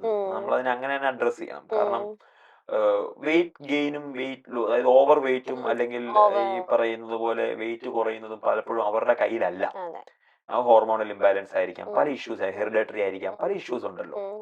അപ്പോ അവര് അത് ഏഹ്, അറിയാതെ ആ ഇഷ്യൂവിനെ പറ്റി പറയുന്നത് വളരെ തെറ്റാണ്. അണ്ടർ വെയിറ്റ് ആയിരുന്നാലും അതും കളിയാക്കുന്നവരുണ്ട്, Correct, correct. ഓവർ വെയിറ്റ് ആയാലും അതെ അതെ കളിയാക്കുന്നവരുണ്ട്. അതെ. സി ഒരു സമയത്ത് ഈ പറയുന്ന ഇന്ദ്രൻ ചേട്ടനെ പോലും ഉം. ഇദ്ദേഹത്തിന്റെ അതെ വെയിറ്റിന്റെ പേരിലാണ്. പിന്നീട് അതെ. അല്ലേ? അപ്പോ അത് നമ്മുടെ നാട്ടിലുള്ള കാര്യമാണ്. അത് വളരെ തെറ്റായ ഒരു പ്രവണതയാണ്. അതിലൂടെ ഡിപ്രഷനിലായിട്ട് വരുന്ന പേഷ്യന്റ് ഇഷ്ടം പോലെ ഉണ്ട് നമുക്ക്. അതെ. അവരുടെ ഫിസിക്കൽ ഹെൽത്തിനെ നമുക്ക് പെട്ടെന്ന് റീവാമ്പ് ചെയ്തെടുക്കാൻ പറ്റും. പിന്നെ അവരുടെ മെന്റൽ ഹെൽത്ത് ആണ് കുറച്ചുകൂടെ പ്രശ്നം. പിന്നെ അവർ അതിൽ മൊത്തത്തിൽ അവർ നിരാശയാവും. പിന്നെ സ്ട്രെസ്സിൽ കൂടുതൽ അവർ ആഹാരം കഴിക്കും. അങ്ങനത്തെ ഇഷ്യൂസ് ഒക്കെ വരാറുണ്ട്. അത് ഓക്കെ. അതൊരു സമൂഹത്തിൽ വേണ്ടാത്തൊരു പ്രവണതയാണ്. നമ്മളും ഡിസപ്പോയിന്റഡ് ആണ് അതിനെപ്പറ്റി. അതെ. ഈ ഡിപ്രഷനെ എത്ര പരിധി വരെ വെൽനെസ്സിനെ ഒതുക്കി അങ്ങ് നിർത്താൻ പറ്റും? കാരണം എല്ലാവരും ഡിപ്രഷൻ വരുമ്പോൾ ടാബ്ലറ്റ് എടുക്കുന്നു, അല്ലെങ്കിൽ സൈക്കോളജിസ്റ്റിനെ കാണുന്നു, അങ്ങനത്തെ ഒരു കാറ്റഗറി നമ്മൾ കേട്ടേക്കണേ. ഡിപ്രഷനും വെൽനെസ്സും ആയിട്ട് എന്തെങ്കിലും ബന്ധമുണ്ടോ? മെന്റൽ ഹെൽത്തും നിങ്ങളുടെ ഗട്ടുമായിട്ട് വളരെ കണക്റ്റഡ് ആണ്. ഓക്കെ. നിങ്ങളുടെ ഡൈജഷനും നിങ്ങളുടെ ഗട്ടും നിങ്ങളുടെ മെന്റൽ ഹെൽത്തും വളരെ പ്രധാനപ്പെട്ടതാണ്. നിങ്ങൾക്ക് ആൻസൈറ്റി ഡിസോർഡേഴ്സ് ഉള്ളപ്പോൾ, ADHD ഉള്ളപ്പോൾ, പറഞ്ഞ ഡിപ്രഷൻ ഉള്ളപ്പോഴൊക്കെ നിങ്ങളുടെ ഗട്ട് ഹെൽത്ത് വളരെ പ്രധാനപ്പെട്ട ഒരു കാര്യമാണ്. പിന്നെ സൈക്കോളജിസ്റ്റിന്റെ ഒരു സപ്പോർട്ട്, ഒരു കൗൺസിലിംഗ് എന്നുള്ളത് നിങ്ങൾക്ക് എപ്പോഴും നല്ലതാണ്. That is always needed. നമ്മുടെ അടുത്ത് വരുന്നവരോട് നമ്മൾ പറയാറുണ്ട്. കാരണം പലപ്പോഴും നമ്മുടെ പ്രശ്നം ഒരാൾ നമ്മളെ കേൾക്കാനില്ല എന്നുള്ളതാണ്. ഒരാളുടെ അടുത്ത് പോയി നമ്മൾ പറയുക, സൈക്കോളജിസ്റ്റും സൈക്കാട്രിസ്റ്റും രണ്ടാണ്. സൈക്കോളജിസ്റ്റ് സപ്പോർട്ട് നമുക്കെല്ലാം വേണമെന്നേ. സൈക്കോളജിസ്റ്റ് സപ്പോർട്ട് ഒരുപക്ഷെ സൈക്കോളജിസ്റ്റ് എന്നൊരു പേരില്ലെങ്കിലും നമുക്ക് ആരെങ്കിലും ഒക്കെ ഉണ്ടാവും നമ്മളെ കേൾക്കാൻ. അങ്ങനെ ഇല്ലാത്തവർക്ക് ഒരു സൈക്കോളജിസ്റ്റിന്റെ കൗൺസിലിംഗ് സപ്പോർട്ട് എന്നുള്ളത് വളരെ വളരെ പ്രധാനപ്പെട്ടതാണ്. സൈക്കാട്രിക് ഡ്രഗ്സിലേക്ക് പോകുന്നതിന് മുമ്പ് ഈ പറയുന്ന ഗട്ട് ഹെൽത്തും നമ്മുടെ ട്രീറ്റ്മെന്റ്സും ഒക്കെ അവരെ ഹെൽപ്പ് ചെയ്യാൻ സാധ്യതയുണ്ട്. അപ്പോൾ ഒരു സൈക്കാട്രിയിലേക്ക് പോകുന്നതിന് മുമ്പ് സൈക്കോളജിസ്റ്റിന്റെ സപ്പോർട്ട് എടുക്കുക, അതിനോടൊപ്പം അവരുടെ ഗട്ട് ഹെൽത്ത് പ്രോപ്പർ ആക്കുക എന്നുള്ളതാണ് മെന്റൽ ഹെൽത്തിൽ ഏറ്റവും പ്രധാനപ്പെട്ടത്. നമ്മുടെ എന്ത് രോഗമായാലും എന്ത് അസുഖമായാലും അതിന് ഈ ഒരു അല്ലെ വെൽനെസ് അല്ലെങ്കിൽ നമ്മുടെ ലൈഫ് സ്റ്റൈൽ, അതെ അതെ അതെ, നമ്മുടെ lifestyle mental and physical ഹെൽത്തിൽ ഏറ്റവും പ്രധാനപ്പെട്ടതാണ്. ദാറ്റ് ഡിസൈഡ്സ് അല്ലെ എന്താണ് നമ്മൾ എന്നുള്ളത് തീരുമാനിക്കുന്ന നമ്മുടെ ജീവിതശൈലിയാണ്. അത് നമ്മൾ തീർച്ചയായിട്ടും ഏറ്റവും പ്രധാനപ്പെട്ടത്. ഓക്കെ. ഇപ്പൊ ഈ പണ്ടുള്ളവരൊക്കെ പറയും, എന്തിന് ഇത്ര ടെൻഷൻ അടിക്കണത്, ഒരു ജീവിതമല്ലോളൂ, അത് കഴിക്കാൻ വേണ്ടി അങ്ങ് ആസ്വദിക്കുക, അല്ലെങ്കിൽ മാക്സിമം ഇഷ്ടമുള്ള ആഹാരം കഴിക്കുക, എനിക്ക് പറ്റത്തില്ല ഇങ്ങനെ ഇത്രയും കൺട്രോൾ ചെയ്യാൻ. അങ്ങനെ പലരും ഞാൻ പറയണ കേട്ടിട്ടുണ്ട്. അല്ല, ഒരു ലൈഫല്ലേ ഉള്ളൂ, അത് കഴിക്കാൻ പറ്റുന്നത്രോളം കഴിക്കട്ടെ, ഇത് പേടിച്ച് ജീവിക്കാൻ പറ്റുമോ എന്ന് വിശ്വസിച്ച് ജീവിക്കുന്നവർ ഇപ്പോഴും ഉണ്ട്. അപ്പൊ അതെങ്ങനെ, ആ ഒരു ചിന്താഗതി എങ്ങനെ മാറ്റാം? അതാണ് ഞാൻ പറഞ്ഞത്. അതിന് ഉദാഹരണം അവരോടുള്ള ഉത്തരമാണ് മമ്മൂക്കയൊക്കെ അല്ലേ. നമ്മളുടെ ഇതാണ് പ്രശ്നം അറിയോ, 2026 എത്ര നാള് ജീവിച്ചിരിക്കണമെങ്കിൽ നമുക്ക് ജീവിച്ചിരിക്കാം. എങ്ങനെ ജീവിച്ചിരിക്കുന്നു എന്നുള്ളതാണ് നമ്മളുടെ തീരുമാനം. നിങ്ങൾക്ക് നടുമേലാതെ ബെഡ് റിഡൻ്റായി സ്ട്രോക്ക് വന്ന് അങ്ങനെയും ജീവിച്ചിരിക്കുന്നവരില്ലേ, കോമയിലും ജീവിച്ചിരിക്കുന്നവരുണ്ട്. പക്ഷെ ജീവിച്ചിരിക്കുന്ന കാലത്തോളം ഹെൽത്തി ആയിട്ട് ഓടി നടന്ന് നമ്മുടെ കാര്യങ്ങളെല്ലാം നമ്മൾ സ്വന്തമായിട്ട് ചെയ്ത് ജീവിക്കുന്നുണ്ടോ എന്നുള്ളതാണ് ചോദ്യം.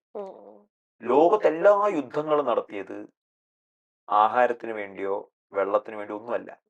ലോകത്ത് പ്രധാനപ്പെട്ട യുദ്ധങ്ങൾ മിക്കതും നടന്നത് സ്വാതന്ത്ര്യത്തിന് വേണ്ടിയാണ് അല്ലേ. നമ്മൾ ഏറ്റവും കൂടുതൽ പേടിക്കുന്നത് എന്താണെന്നറിയോ, നമ്മൾ വേറൊരാളെ ഡിപ്പെൻഡ് ചെയ്ത് ജീവിക്കേണ്ടി വരുമോ എന്നുള്ളതാണ്. അതിലാണ് എല്ലാവരുടെയും പേടി. അതുകൊണ്ടാണല്ലോ നമ്മൾ സ്വാതന്ത്ര്യത്തിന് വേണ്ടി ഇത്രയും കഷ്ടം. ഫിനാൻഷ്യൽ ഫ്രീഡം ആണല്ലോ ഇപ്പൊ എല്ലാ രീതിയിലും. നമ്മൾ ഒരാളെ ഡിപ്പെൻഡ് ചെയ്ത് ജീവിക്കുക എന്നുള്ളത് നമുക്ക് ചിന്തിക്കാൻ പറ്റത്തില്ല. അത് നമ്മളെ പേടിപ്പിക്കും, വളരെ പാനിക് ആക്കും. അതാണ് നമ്മൾ ഒഴിവാക്കാൻ പറയുന്നത്. വേറെ ഡിപ്പെൻഡ്, നിങ്ങൾ എത്ര നാൾ ജീവിച്ചിരിക്കുന്നു, സ്വന്തം കാര്യം നോക്കി സ്വന്തമായിട്ട് ചെയ്ത് ക്വാളിറ്റി ഓഫ് ലൈഫോടുകൂടി ജീവിച്ചിരിക്കണം. അങ്ങനെ ജീവിച്ചിരിക്കണമെങ്കിൽ നിങ്ങൾ ജീവിച്ചിരിക്കുന്ന കാലത്ത് you have to maintain a proper healthy lifestyle. എങ്ങനെയെങ്കിലും ഒക്കെ ജീവിച്ചിരുന്നാൽ മതി എന്നുള്ളവർക്ക് എങ്ങനെയെങ്കിലും ഒക്കെ ജീവിക്കാം, വിരോധമൊന്നുമില്ല. ഇപ്പം സുജിത് ഭക്തൻ എന്നോട് ഒരു ഇന്റർവ്യൂ ചോദിച്ചായിരുന്നു, ഈ പറയുന്ന ഡയറ്റ് ഒക്കെ നോക്കാൻ കോസ്റ്റ്ലി അല്ലേ, 80 രൂപ കൊടുത്തുള്ള ഒരു ചിക്കൻ ബിരിയാണി കിട്ടുമല്ലോ, എല്ലാ ദിവസവും ബിരിയാണി കഴിച്ചാൽ മതി എന്നുള്ളത്. എല്ലാ ദിവസവും ചിക്കൻ ബിരിയാണി കഴിക്കുന്ന എനിക്ക് വിരോധമില്ല. അവസാനം 5 ലക്ഷം രൂപ ഹോസ്പിറ്റലിൽ കൊണ്ട് കൊടുക്കുമ്പോൾ ഈ 80 രൂപയുടെ ചിക്കൻ ബിരിയാണിയാണോ അതോ ഒരു 100 രൂപയുടെ സാലഡാണോ ബെറ്റർ എന്നുള്ളത് നിങ്ങൾ ചിന്തിച്ചാൽ മതി. മനസ്സിലായില്ലേ? ഇപ്പോഴുള്ള ഷോർട്ട് കട്ടുകളൊന്നും നിങ്ങൾക്ക് പ്രോപ്പർ ആയിട്ടുള്ള റിസൾട്ടിലേക്ക് നിങ്ങളെ കൊണ്ടുപോയില്ല എന്നുള്ളതാണ്. നമ്മളുടെ ലൈഫ് സ്റ്റൈലാണ് നമ്മൾ എങ്ങനെ ആയിരിക്കണം നമ്മുടെ ഫ്യൂച്ചർ എന്ന് തീരുമാനിക്കുന്നത്. Yes. അല്ല ഇപ്പൊ വന്നൊരു മാറ്റം എന്ന് വെച്ചാൽ വലിയൊരു മാറ്റം എന്ന് വെച്ചാൽ പണ്ടൊക്കെ എനിക്കാണ് ഇപ്പോഴാണ് മെഡിക്കൽ ഇൻഷുറൻസ് ഒക്കെ ഞാൻ എടുത്തത്. ഇപ്പൊ ജനിക്കുന്ന കുട്ടിക്ക് ഉൾപ്പെടെ ആദ്യം തന്നെ പാരന്റ്സ് എടുക്കുന്നത് എന്താ മെഡിക്കൽ ഇൻഷുറൻസ് ആണ്. അല്ലെങ്കിൽ എപ്പോഴും തന്നെ ഇപ്പൊ എന്റെ പാരന്റ് ഓർമ്മ മെഡിക്കൽ ഇൻഷുറൻസ് എടുത്തോ, ഇൻഷുറൻസ് എടുത്തോ, ഇൻഷുറൻസ് എടുത്തോ.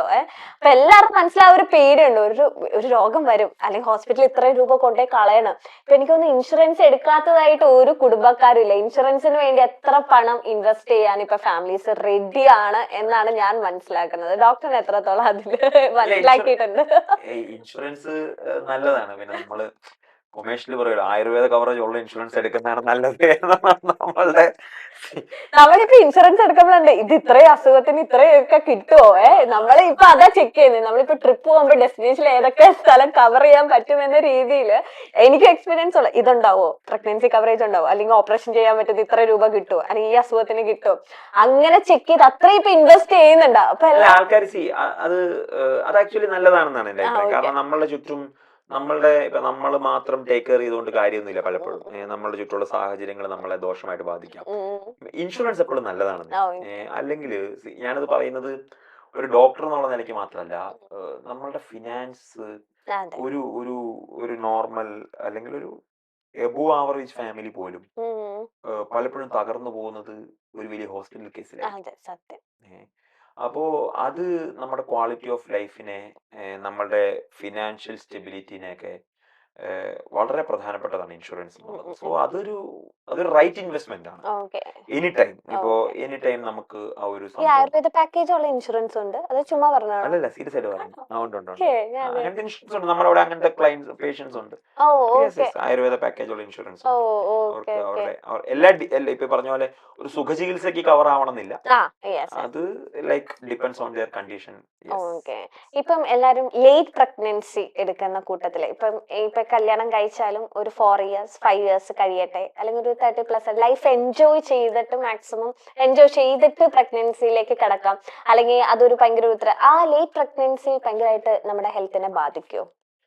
പൊളിറ്റിക്കലി ഇൻകറക്റ്റ് ആവുന്ന ഉത്തരമായിരിക്കും ഞാൻ പറയുന്നത് എന്നുള്ള ബോധ്യം എനിക്കുണ്ട്. പക്ഷെ എങ്കിലും ഞാൻ മാരീഡ് ആണ്, ഞാനും പ്ലാൻ ചെയ്യുന്നത് കുറച്ച് വർഷം കഴിയട്ടെ, ഒരു 2 വർഷം കൂടെ കഴിയട്ടെ.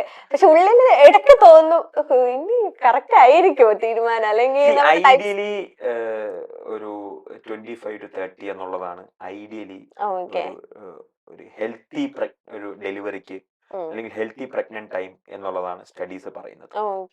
35 years വരെയൊക്കെ നമുക്ക് ഇത് ഹെൽത്തി ആയിട്ട് നമുക്ക് ചെയ്യാൻ പറ്റും. അത് കഴിഞ്ഞുള്ളതിനാണ് കുറച്ച് റിസ്ക് എലമെന്റ്സ് കൂടുതലുണ്ട് എന്ന് പറയുന്നത്. അഗെയിൻ ഇത് 100% പേഴ്സണൽ ചോയ്സ് ആണ്. കല്യാണം കഴിഞ്ഞുള്ള പ്രഗ്നന്റ് ആവണം എന്നുള്ളതും പേഴ്സണൽ ചോയ്സ് ആണ്. ഏത് സമയത്ത് പ്രഗ്നന്റ് ആവണം എന്നുള്ളതൊക്കെ പേഴ്സണൽ ചോയ്സ് ആണ്. ഒരു ഹെൽത്തി ഇതിൽ മാത്രം സംസാരിച്ചാൽ ഏറ്റവും ഐഡിയൽ ടൈം 25 to 30 എന്നുള്ളതാണ്. ഹെൽത്തി എന്ന് വേർഡ് ചേർത്തിട്ടുണ്ടെങ്കിൽ 25 to 30 ആയിരിക്കണം. അതൊക്കെ പേഴ്സണൽ ചോയ്സ് ആണ്. അതായത് 25 തൊട്ട് 30 വയസ്സ് വരെയാണ് പ്രസവിക്കാനായിട്ട് നല്ല സമയം എന്നല്ല, അങ്ങനെയല്ല. അത് അത്ര ഇൻഡിവിജ്വൽ ചോയ്സ് ആണ്, 100%. പക്ഷെ നമ്മൾ കണ്ട ഹെൽത്തി പ്രഗ്നൻസി അല്ലെങ്കിൽ ഹെൽത്തി ആയിട്ടുള്ള ഡെലിവറി അല്ലെങ്കിൽ ഹെൽത്തി ആയിട്ടുള്ള ബേബിക്കുള്ള ടൈം, ഒരു നാച്ചുറൽ ആയിട്ടുള്ള ഒരു ഹെൽത്തി ടൈം എന്നുള്ളത് 25 to 30 എന്നുള്ളതാണ്. ഈ പ്രഗ്നൻസി ടൈമിലായിരിക്കുമല്ലോ ഈ വിളിക്കാത്ത അതിഥികളെല്ലാം കയറി വരുന്നത്. ഇപ്പൊ ഷുഗർ കുറയോ അല്ലെങ്കിൽ പ്രഷർ ഇല്ലാത്തവർക്ക് പ്രഷർ വരുന്നു, തൈറോയ്ഡ് ഇഷ്യൂസ് അപ്പൊ വരുന്നു. അതെന്തുകൊണ്ടായിരിക്കും ഒരു പ്രഗ്നൻസി ടൈമിൽ അസുഖങ്ങളൊക്കെ വരുന്നത്? കുറച്ച് എക്സ്ട്രാ കെയറുകൾ ആവശ്യമുണ്ട്. നമ്മളുടെ ശരീരത്തിന് വൈറ്റമിൻസ്, നമ്മുടെ ശരീരത്തിന് വേണ്ട കാര്യങ്ങൾ, ഡയറ്റ് വളരെ പ്രധാനപ്പെട്ടതാണ്. അതിന്റെ ഒരു എന്താ പറയാ, ഒരു പ്രോപ്പർ അല്ലാത്തൊരു ടേക്ക് കെയറിംഗ് ആണ് പലപ്പോഴും സംഭവിക്കുന്നത്. പക്ഷെ അത് ആ സമയത്ത് വരുന്ന അതിഥികൾ ആ സമയത്ത് കൃത്യമായി നമ്മുടെ ശരീരത്തെ ടേക്ക് കെയർ ചെയ്ത് അത് കഴിഞ്ഞ് പൊക്കോളും. ജെസ്റ്റേഷണൽ ഡയബറ്റിക് എന്നൊക്കെ പറയുന്നത് ആ സമയത്ത് വരുന്ന ഒരു ഡയബറ്റിക്, അത് കൃത്യമായി അതിനെ ടേക്ക് കെയർ ചെയ്താൽ ആഫ്റ്റർ ദ പ്രഗ്നൻസി, പോസ്റ്റ് പ്രഗ്നൻസിയിലുള്ള ട്രീറ്റ്മെന്റ്സും അതിനുശേഷം വെയിറ്റ് കുറയ്ക്കുന്ന കാര്യങ്ങളും കൃത്യമായിട്ട് നോക്കിയാൽ അതിഥികളൊക്കെ പോകും. അതിഥികളൊക്കെ ഇറങ്ങിപ്പോവും. നോക്കിയില്ലെങ്കിൽ അതിഥികളൊക്കെ വീട്ടിലിരിക്കും. പിന്നെ അവർ അതിഥികൾ മാറി ആതിഥേയരായി മാറുകയും ചെയ്യും. ഇപ്പൊ പലരും പ്രഗ്നൻസി ലേറ്റ് ആകുന്നു, പ്രഗ്നന്റ് കഴിഞ്ഞിട്ട് വണ്ണം വെക്കും, പിന്നെ കുറയത്തില്ല, പിന്നെ ഭംഗി പോവും. അങ്ങനത്തെ ഒരു വിശ്വസിക്കുന്നത് നമ്മൾ തന്നെ ഫ്രണ്ട്സ് ഒക്കെ വെക്കുമ്പോഴത്തേനും ഓക്കെ അവരെ കാണുമ്പോഴത്തേനും നമുക്ക് മനസ്സിലായി അതപ്പൊ കുറയ്ക്കാനും പറ്റും അല്ലേ? അത് ആർക്കും എന്താ പ്രശ്നം? അതിനൊന്നും ഒരു പ്രശ്നമില്ല. ഇപ്പൊ എന്റെ കൂടെ ഉള്ളൊരു എന്റെ ഒരു സീനിയർ ഡോക്ടർ ഉണ്ട്. പുള്ളിക്കാരി പ്രഗ്നന്റ് ആയിരുന്നു. ആ സമയത്ത് എനിക്കത് 10-15 കിലോ ഗെയിൻ അത് ചെയ്തു. പലരും കുറഞ്ഞു കാണും. ഇപ്പൊ ചിലവർക്കേ കുറയത്തുള്ളൂ, ചിലവർക്ക് കുറയത്തില്ല. എല്ലാവരുടെയും കുറയും. എല്ലാവരുടെയും എല്ലാവരുടെയും കുറയും. കുറയും. കൃത്യമായിട്ട് ടേക്ക് അത് കെയർ ചെയ്താൽ പേടിച്ചാരും പ്രഗ്നന്റ് സൗന്ദര്യം കുറയുമെന്നോ ആ വെയിറ്റ് കൂടുമെന്നോ യെസ്. ഒന്നും പേടിച്ച് നിങ്ങൾ അതെ പ്രഗ്നന്റ് ആവാതിരിക്കേണ്ട അതെ ആവശ്യമില്ല. അതെ പ്രഗ്നന്റ് ആവണോ വേണ്ടെന്നുള്ളത് പേഴ്സണൽ ചോയ്സ് അതെ ആണ്. അതെ അതെ. പക്ഷേ ഈ പറഞ്ഞ പേടിച്ചുള്ള കാരണങ്ങൾ കൊണ്ട് നിങ്ങൾ പ്രഗ്നന്റ് ആവാതിരിക്കേണ്ട ആവശ്യമില്ല. ഓക്കെ. അങ്ങനെ ആരെങ്കിലും നേരിട്ട് അങ്ങനെ വന്ന് പറഞ്ഞിട്ടുണ്ടോ ഡോക്ടറിനോട്? എനിക്ക് വണ്ണം കുറയുന്നില്ല, വണ്ണം ഇല്ല, വെക്കോന്ന് പേടിച്ചിട്ട് അതായത് അങ്ങനെ? എന്നോട് അങ്ങനെ വണ്ണം കുറയുന്നില്ലാത്തത് കൊണ്ടോ സൗന്ദര്യം പോകുന്നുള്ള പേടി കൊണ്ടോ പ്രഗ്നന്റ് ആവുന്നില്ല എന്നുള്ള ആരും പറഞ്ഞിട്ടില്ല. ആ, പക്ഷേ പ്രസവത്തിന് ശേഷം 1-2 വർഷം കഴിഞ്ഞ് വണ്ണം കുറയാത്ത ആളുകളെ നമ്മൾ വണ്ണം കുറച്ച് ഉം. അങ്ങനെയുള്ള ഒരു വണ്ണം കുറയ്ക്കാൻ നമ്മുടെ അടുത്ത് വരാറുണ്ട്. Okay okay. ഒരു വർഷം കഴിയുമ്പോഴൊക്കെയാണ് നോർമലി നമ്മുടെ അടുത്ത് വരുന്നത്. ഉം അപ്പൊ ഉം. നമ്മൾ വണ്ണം കുറയ്ക്കാറുണ്ട്. ഓക്കെ. ആത്മീയില് വരേണ്ടവര് എന്ത് മനസ്സോടെ വേണം വരാനായിട്ട്? അല്ലെങ്കിൽ എങ്ങനെയായിരിക്കണം മനസ്സ്? എത്രത്തോളം വിശാലമായിട്ട് വേണം ഞാൻ വരാൻ? അങ്ങനെയില്ലെന്നേ, നമ്മൾ നമ്മുടെ ശരീരത്തെ നിങ്ങൾക്ക് എന്തെങ്കിലും ഒരു ഇഷ്യൂ ഉണ്ട്. ഓക്കെ. അപ്പോ അത് ചിലപ്പോൾ ഇപ്പൊ ഈ പറഞ്ഞ പോലെ ഡയബറ്റിക് ആയിരിക്കാം, അല്ലെങ്കിൽ കൊളസ്ട്രോൾ, PCOD ആയിരിക്കാം, അല്ലെങ്കിൽ ഓവർ വെയിറ്റ് ആയിരിക്കാം, ബാക്ക് പെയിൻ ആയിരിക്കാം. ഇഷ്യൂസ് നിങ്ങൾക്ക് നിങ്ങളുടെ ശരീരത്തെ ടേക്ക് കെയർ ചെയ്ത് എങ്ങനെ പരിഹരിക്കാം എന്ന് നമ്മൾ പഠിപ്പിച്ചു കൊടുക്കുന്ന സ്ഥലമാണ് ആത്മ ആത്മ. എന്നുള്ളത്. ഓക്കെ. നിങ്ങളുടെ ശരീരത്തിന് നാച്ചുറൽ ആയിട്ട് നല്ല ഭക്ഷണമൊക്കെ കഴിച്ച് ട്രീറ്റ്മെന്റ് ഒക്കെ എടുത്ത് എങ്ങനെ പരിഹരിക്കാം എന്നുള്ളത്. അത് ഇപ്പം എന്നാ പറഞ്ഞില്ല, പല രൂപത്തിലാണ് ആൾക്കാർ. ബഡ്ജറ്റ് ഫ്രണ്ട്ലി ആയിട്ട് വേണമെങ്കിൽ അങ്ങനെ, ലക്ഷറി ആയിട്ട് വേണമെങ്കിൽ അങ്ങനെ, പല രീതിയിലുള്ള പ്രോപ്പർട്ടീസ് ആണ് നമ്മൾ മെയിൻറ്റെയിൻ ചെയ്യുന്നത്. ഓ ഓക്കെ ഓക്കെ. അപ്പം വളരെ ലക്ഷറി ആയിട്ട് 5 സ്റ്റാർ പ്രോപ്പർട്ടി നമ്മുടെ അടുത്തുണ്ട്, വളരെ ബഡ്ജറ്റ് ഫ്രണ്ട്ലി ആയിട്ടുള്ള പ്രോപ്പർട്ടി നമ്മുടെ. അപ്പം എല്ലാവർക്കും അവരുടെ പ്രശ്നങ്ങൾ, ലൈഫ് സ്റ്റൈൽ ഇഷ്യൂസ്, ജീവിതശൈലി കൊണ്ടുണ്ടാകുന്ന പ്രശ്നങ്ങൾ പരിഹരിക്കുക എന്നുള്ളതാണ്. ഓക്കെ. അതിനുള്ള സെന്ററാണ്. അപ്പോൾ ഓക്കെ. വെയിറ്റ് കുറയ്ക്കേണ്ടവർക്ക് വെയിറ്റ് കുറയ്ക്കാം, ഫാറ്റി ലിവർ ഉള്ളവർക്ക് അത് പറയാം. പറഞ്ഞ പോലെ ഇൻഫെർട്ടിലിറ്റി എന്ന് അവർ തെറ്റിദ്ധരിക്കുന്നുണ്ട് എന്നുണ്ടെങ്കിൽ, നാച്ചുറൽ ആയിട്ട് കൺസീവ് ചെയ്യാനുള്ളതുണ്ടെങ്കിൽ അങ്ങനെയുള്ള ട്രീറ്റ്മെന്റ് നമ്മൾ ചെയ്യുന്നുണ്ട്. സോ ഇതാണ് നോർമൽ. ഒന്നുമില്ലെങ്കിൽ റിലാക്സ് ചെയ്യാനായിട്ടും വരാം അങ്ങനെയാണ് അല്ലേ? കൂടുതൽ ആൾക്കാർ വരുന്നത്. ഓക്കെ. ഇപ്പൊ NRIs ഒക്കെ വരുന്നത് എല്ലാ അതെ അതെ അതെ. വർഷവും അവരൊരു ടൈമിൽ വരും. ഉം. ഒരു 10 ദിവസം അവർ സ്റ്റേ ചെയ്യും. സ്റ്റേ ചെയ്യും. അവർ അവരുടെ ശരീരത്തെ ടേക്ക് കെയർ ചെയ്യും. അവർക്ക് ഈ സോ കോൾഡ് സുഖ ചികിത്സ അതെ എന്നത്. അതെ പക്ഷെ അതെ. നമുക്ക് എന്താണെന്നറിയോ, നമ്മൾ ഒരാളോട് ഇപ്പോ എന്തെങ്കിലും ഇഷ്യൂസ് ഉണ്ടോ എന്ന് ചോദിക്കുമ്പോൾ, ഓക്കെ എന്നെയാണെങ്കിലും ഇല്ല എനിക്ക് പ്രത്യേകിച്ച് ഹെൽത്ത് ഇഷ്യൂ ഒന്നുമില്ല, ജസ്റ്റ് നമ്മളൊന്ന് ഇരുന്ന് നന്നായിട്ട് കേസ് ഹിസ്റ്ററി എടുത്തു കഴിയുമ്പോൾ 99% ആൾക്കാർക്കും എന്തെങ്കിലുമൊക്കെ ചെറിയ ഇഷ്യൂസ് ഇപ്പോൾ ഉണ്ട്. ഉണ്ട് ഉണ്ട് ഉണ്ട്. ഡൈജഷൻ പ്രോപ്പർ ആണോ, വയറ്റിന്ന് പോകുന്ന പ്രോപ്പർ ആണോ, ഉറക്കം പ്രോപ്പർ ആണോ, അപ്പോ അത് പ്രോപ്പർ അല്ല. ഈ ഇഷ്യൂസ് ഇല്ലേ, ഇപ്പൊ നമ്മുടെ ദൃശ്യത്തിനകത്തൊരു ഇതില്ലേ, അതായത് ഒരു പയ്യൻ ഒരു വീട്ടില് പെണ്ണ് കാണാൻ പോകുമ്പോ കണ്ണാടി വെച്ചോണ്ടാണ് ആ പയ്യൻ പോകുന്നെങ്കിൽ ആരും ശ്രദ്ധിക്കത്തില്ല. നേരെ മറിച്ച് ഈ ഹിയറിംഗ് എയ്ഡ് വെച്ചോണ്ടാണ് പോയതെങ്കിൽ എല്ലാവരും ആ പയ്യനെ ശ്രദ്ധിക്കും എന്ന് പറയുന്നത്. അതുപോലെ തന്നെയാണ് പലപ്പോഴും നമ്മുടെ ഹെൽത്തിന്റെ ഇഷ്യൂ. ഗ്യാസ്ട്രിക്കും ഓവർ വെയിറ്റും ഈ പറയുന്ന ഉറക്കവും ഒക്കെ കോമൺ ആയതുകൊണ്ട് ആൾക്കാർ മൈൻഡ് ചെയ്യാതിരുന്നോണ്ടിരിക്കുക. കോമൺ ആയതുകൊണ്ട് മൈൻഡ് ചെയ്യാതിരിക്കുക എന്നുള്ളതല്ല, അതും വളരെ പ്രധാനപ്പെട്ടതാണ്. നമ്മുടെ ക്വാളിറ്റി ഓഫ് ലൈഫിനെ ഏറ്റവും പ്രധാനപ്പെട്ടതാണ്. സോ അങ്ങനെയുള്ള കാര്യങ്ങൾ ടേക്ക് കെയർ ചെയ്യുക. ഓക്കെ. ഇപ്പൊ ഈ ഒരു കർക്കിടക ചികിത്സ മന്താണല്ലോ ഇതിങ്ങനെ വന്നത്. അതിൽ ആത്മയിലെങ്കിലും സ്പെഷ്യൽ പാക്കേജും കാര്യങ്ങളൊക്കെ ഉണ്ടോ? അങ്ങനത്തെ സ്പെഷ്യൽ പാക്കേജുകളൊക്കെ ഉണ്ട്. ഓക്കെ. പക്ഷേ ഞാൻ അതിലും ഫോക്കസ് ചെയ്യുന്നത്, നിങ്ങൾക്ക് അങ്ങനെ ഒരു ടൈം അല്ല ഇതിനപ്പുറം. ഒരു സീസണൽ അല്ല നിങ്ങളുടെ ഹെൽത്ത് എന്നുള്ളത്. അത് എല്ലാ സമയത്തും നിങ്ങൾ ടേക്ക് കെയർ ചെയ്യേണ്ടതാണ്. മഴ ആയതുകൊണ്ട് പണ്ട് സമയത്ത് വേറെ ജോലിക്കൊന്നും പോകാൻ പറ്റാത്ത ആൾക്കാർ കർക്കിടക ചികിത്സയ്ക്ക് കൂടുതൽ പ്രാധാന്യം കൊടുത്തത്. ഈ സമയത്ത് ട്രീറ്റ്മെന്റ് ചെയ്താൽ നല്ലതാണ്, എനിക്കങ്ങനെ അത് മോശമാണെന്നല്ല. പക്ഷെ നിങ്ങളുടെ ഹെൽത്തിനെ സീസണലാക്കി ചിത്രീകരിക്കരുത് എന്നുള്ളതാണ്. കർക്കിടക ചികിത്സ ഇപ്പം നമ്മുടെ മാർക്കറ്റിംഗ് ഒക്കെ എന്നെ തല്ലും ചിലപ്പോൾ. കാരണം എന്താ വെച്ചാൽ ആത്മീയ സ്പെഷ്യൽ കർക്കിടക ചികിത്സ പാക്കേജുകളൊക്കെ അവൈലബിൾ ആണ്. പക്ഷെ പേഴ്സണലി ഞാൻ പറയുന്നത്, കർക്കിടകത്തിൽ ട്രീറ്റ്മെന്റ് ചെയ്യാൻ പറ്റുന്നവർ ചെയ്യുക, പക്ഷെ ഹെൽത്തിനെ സീസണലാക്കരുത്. ഈ ഒരു മാസമാണ് അങ്ങനെയല്ല, എല്ലാ സമയവും നമ്മൾ നമ്മുടെ ഹെൽത്തിന് വേണ്ടിയുള്ളതാണ്. ട്രീറ്റ്മെന്റ് എടുക്കാൻ ചിലപ്പോൾ ഒരു പക്ഷേ ഈ മാസം കുറച്ചുകൂടി മഴയൊക്കെ ആയതുകൊണ്ട് ശരീരം കുറച്ചുകൂടി നന്നായിട്ട് ഇതിനെ അക്സെപ്റ്റ് ചെയ്യുമായിരിക്കും. കർക്കിടക ചികിത്സ പാക്കേജുകളും ആത്മയില് അവൈലബിൾ ആണ്. ഓക്കെ. അപ്പൊ നമ്മൾ ഒരുപാട് സംസാരിച്ചു. എപ്പോഴും നമ്മൾ ശ്രദ്ധിക്കണം ഹെൽത്ത് അല്ലെ, നമ്മുടെ ബോഡീനെ സ്നേഹിക്കുക, ഹെൽത്ത് മെയിൻറ്റെയിൻ ചെയ്യുക, അത് തന്നെയാണ് ഏറ്റവും വലിയ സമ്പത്ത് അല്ലേ. അപ്പൊ ഡോക്ടറായിട്ട് ഒരുപാട് സംസാരിക്കാൻ പറ്റി. എനിക്ക് കേട്ടറിഞ്ഞ കുറെ കാര്യങ്ങളാണ് ഞാൻ ചോദിച്ചതും മനസ്സിലാക്കി. കാരണം നമ്മുടെ മനസ്സിലൊക്കെ അവിടുന്ന് ഇവിടെ നിന്ന് കേൾക്കുന്നതാണല്ലോ നമ്മൾ പലത്. അപ്പൊ വെൽ നോൺ ആയിട്ടുള്ള ഒരാൾ തന്നെ ഫ്രണ്ട് ഇരിക്കുമ്പോ അതൊക്കെ ചോദിക്കാൻ പറ്റി. നമ്മളും ഈ പറയണമെന്ന് ആഗ്രഹിക്കുന്ന കുറെ കാര്യങ്ങളാണല്ലോ, അതായത് ആൾക്കാർ തെറ്റിദ്ധരിച്ചുകൊണ്ടിരിക്കുന്ന കുറെ കാര്യങ്ങളാണ്, പിന്നെ ഈ ജനറേഷന്റെ സംശയങ്ങളാണ്. അതാണ് നമ്മളിപ്പോ ഇനി പറയേണ്ടത്. ആൾക്കാരത് തെറ്റിദ്ധാരണകൾ മാറട്ടെ, ആൾക്കാര് അവരുടെ ശരീരത്തെ സ്നേഹിക്കണം. അല്ല, ഈ ജനറേഷൻ തെറ്റിദ്ധരിച്ച് ഏറ്റവും വലിയ വെച്ചേക്കണേന്ന് PCODയും PCOSും തൈറോയിഡും. അതെ, അത് മൂന്നും ലൈഫ് സ്റ്റൈൽ ഇഷ്യൂ ആണ്. അത് വേണ്ട രീതിയിൽ ടേക്ക് കെയർ ചെയ്യുക, അതിനെ റിവേഴ്സ് ചെയ്യുക, കുറെ പേര് ഡിപ്രഷൻ അടിച്ചിരിക്കുന്നുണ്ട്. അതുകൊണ്ടാണ് ഞാൻ അത്രയും ഡീറ്റെയിൽ ആയിട്ട് ചോദിച്ചത്. കാരണം എന്റെ ഫ്രണ്ട്സ് ഗ്യാങ്ങിൽ തന്നെ ഒരുപാട് പേര് ഡിപ്രഷൻ അടിച്ചിരിക്കുന്നവരുണ്ട്. ഭംഗി പോയി, അല്ലെങ്കിൽ ഡ്രസ് ഇടാൻ പറ്റുന്നില്ല, അല്ലെങ്കിൽ ഇങ്ങനെ അല്ലായിരുന്നു ഞാൻ. ലൈക്ക് അവരുടെ ഡിപ്രഷൻ എന്ന് വെച്ചാൽ പണ്ടത്തെ ഫോട്ടോസ് വെച്ച് നോക്ക് ഞാൻ ഇങ്ങനെ ഇരുന്നത്. അപ്പൊ നമ്മൾ പറയും ഇങ്ങനെ ആവാൻ പറ്റും, ജിമ്മിൽ പോ, വർക്ക്ഔട്ട് ചെയ്യുന്നൊക്കെ പറ്റും. പക്ഷെ എല്ലാവരും പണ്ടത്തെ ഫോട്ടോ വെച്ച് കമ്പയർ ചെയ്യുന്ന ഒരുപാട് ഫ്രണ്ട്സ് എന്റെ ഗ്യാങ്ങിലുണ്ട്. അപ്പൊ അതുകൊണ്ടാണ് എനിക്ക് ഞാൻ അങ്ങനെയുള്ളവർ ആരും നിരാശരാവേണ്ട കാര്യമില്ല. അങ്ങനെയുള്ളവരെ 100% ടേക്ക് കെയർ ചെയ്യാൻ പറ്റും. അവർക്ക് 100% പഴയതിനേക്കാൾ ഭംഗിയുള്ള എന്താ പറയാ, ഈ അഗെയിൻ വെയിറ്റ് ആണ് അവരുടെ ഭംഗിയായിട്ട് അവർ കാൽക്കുലേറ്റ് ചെയ്യുന്നതെങ്കിൽ അവരെ പഴയതിനേക്കാൾ ഭംഗിയുള്ള ആളാക്കി മാറ്റാൻ പറ്റും. വെയിറ്റ് ഉണ്ട്, ജോലൈൻ ഉണ്ട്, അങ്ങനെ കുറച്ച് കാര്യങ്ങളൊക്കെ ഉണ്ട്. അതായത് പറഞ്ഞ അങ്ങനെയുള്ള കാര്യങ്ങളാണെങ്കിൽ അതൊക്കെ നമുക്ക് കംപ്ലീറ്റ്ലി അത് നമ്മളുടെ ലൈഫ് സ്റ്റൈലാണ്. അത് നമ്മൾ കൺട്രോൾ ചെയ്താൽ 100% നിങ്ങൾക്ക് അതിനകത്ത് ഓവർകം ചെയ്യാൻ പറ്റും. അപ്പൊ ഈ ഒരു പോസിറ്റീവ് വാക്കോടെ നമ്മൾ ഈ ഒരു സെഷൻ വൈൻഡ് അപ്പ് ചെയ്യാണ്. And thank you so much and all the very best.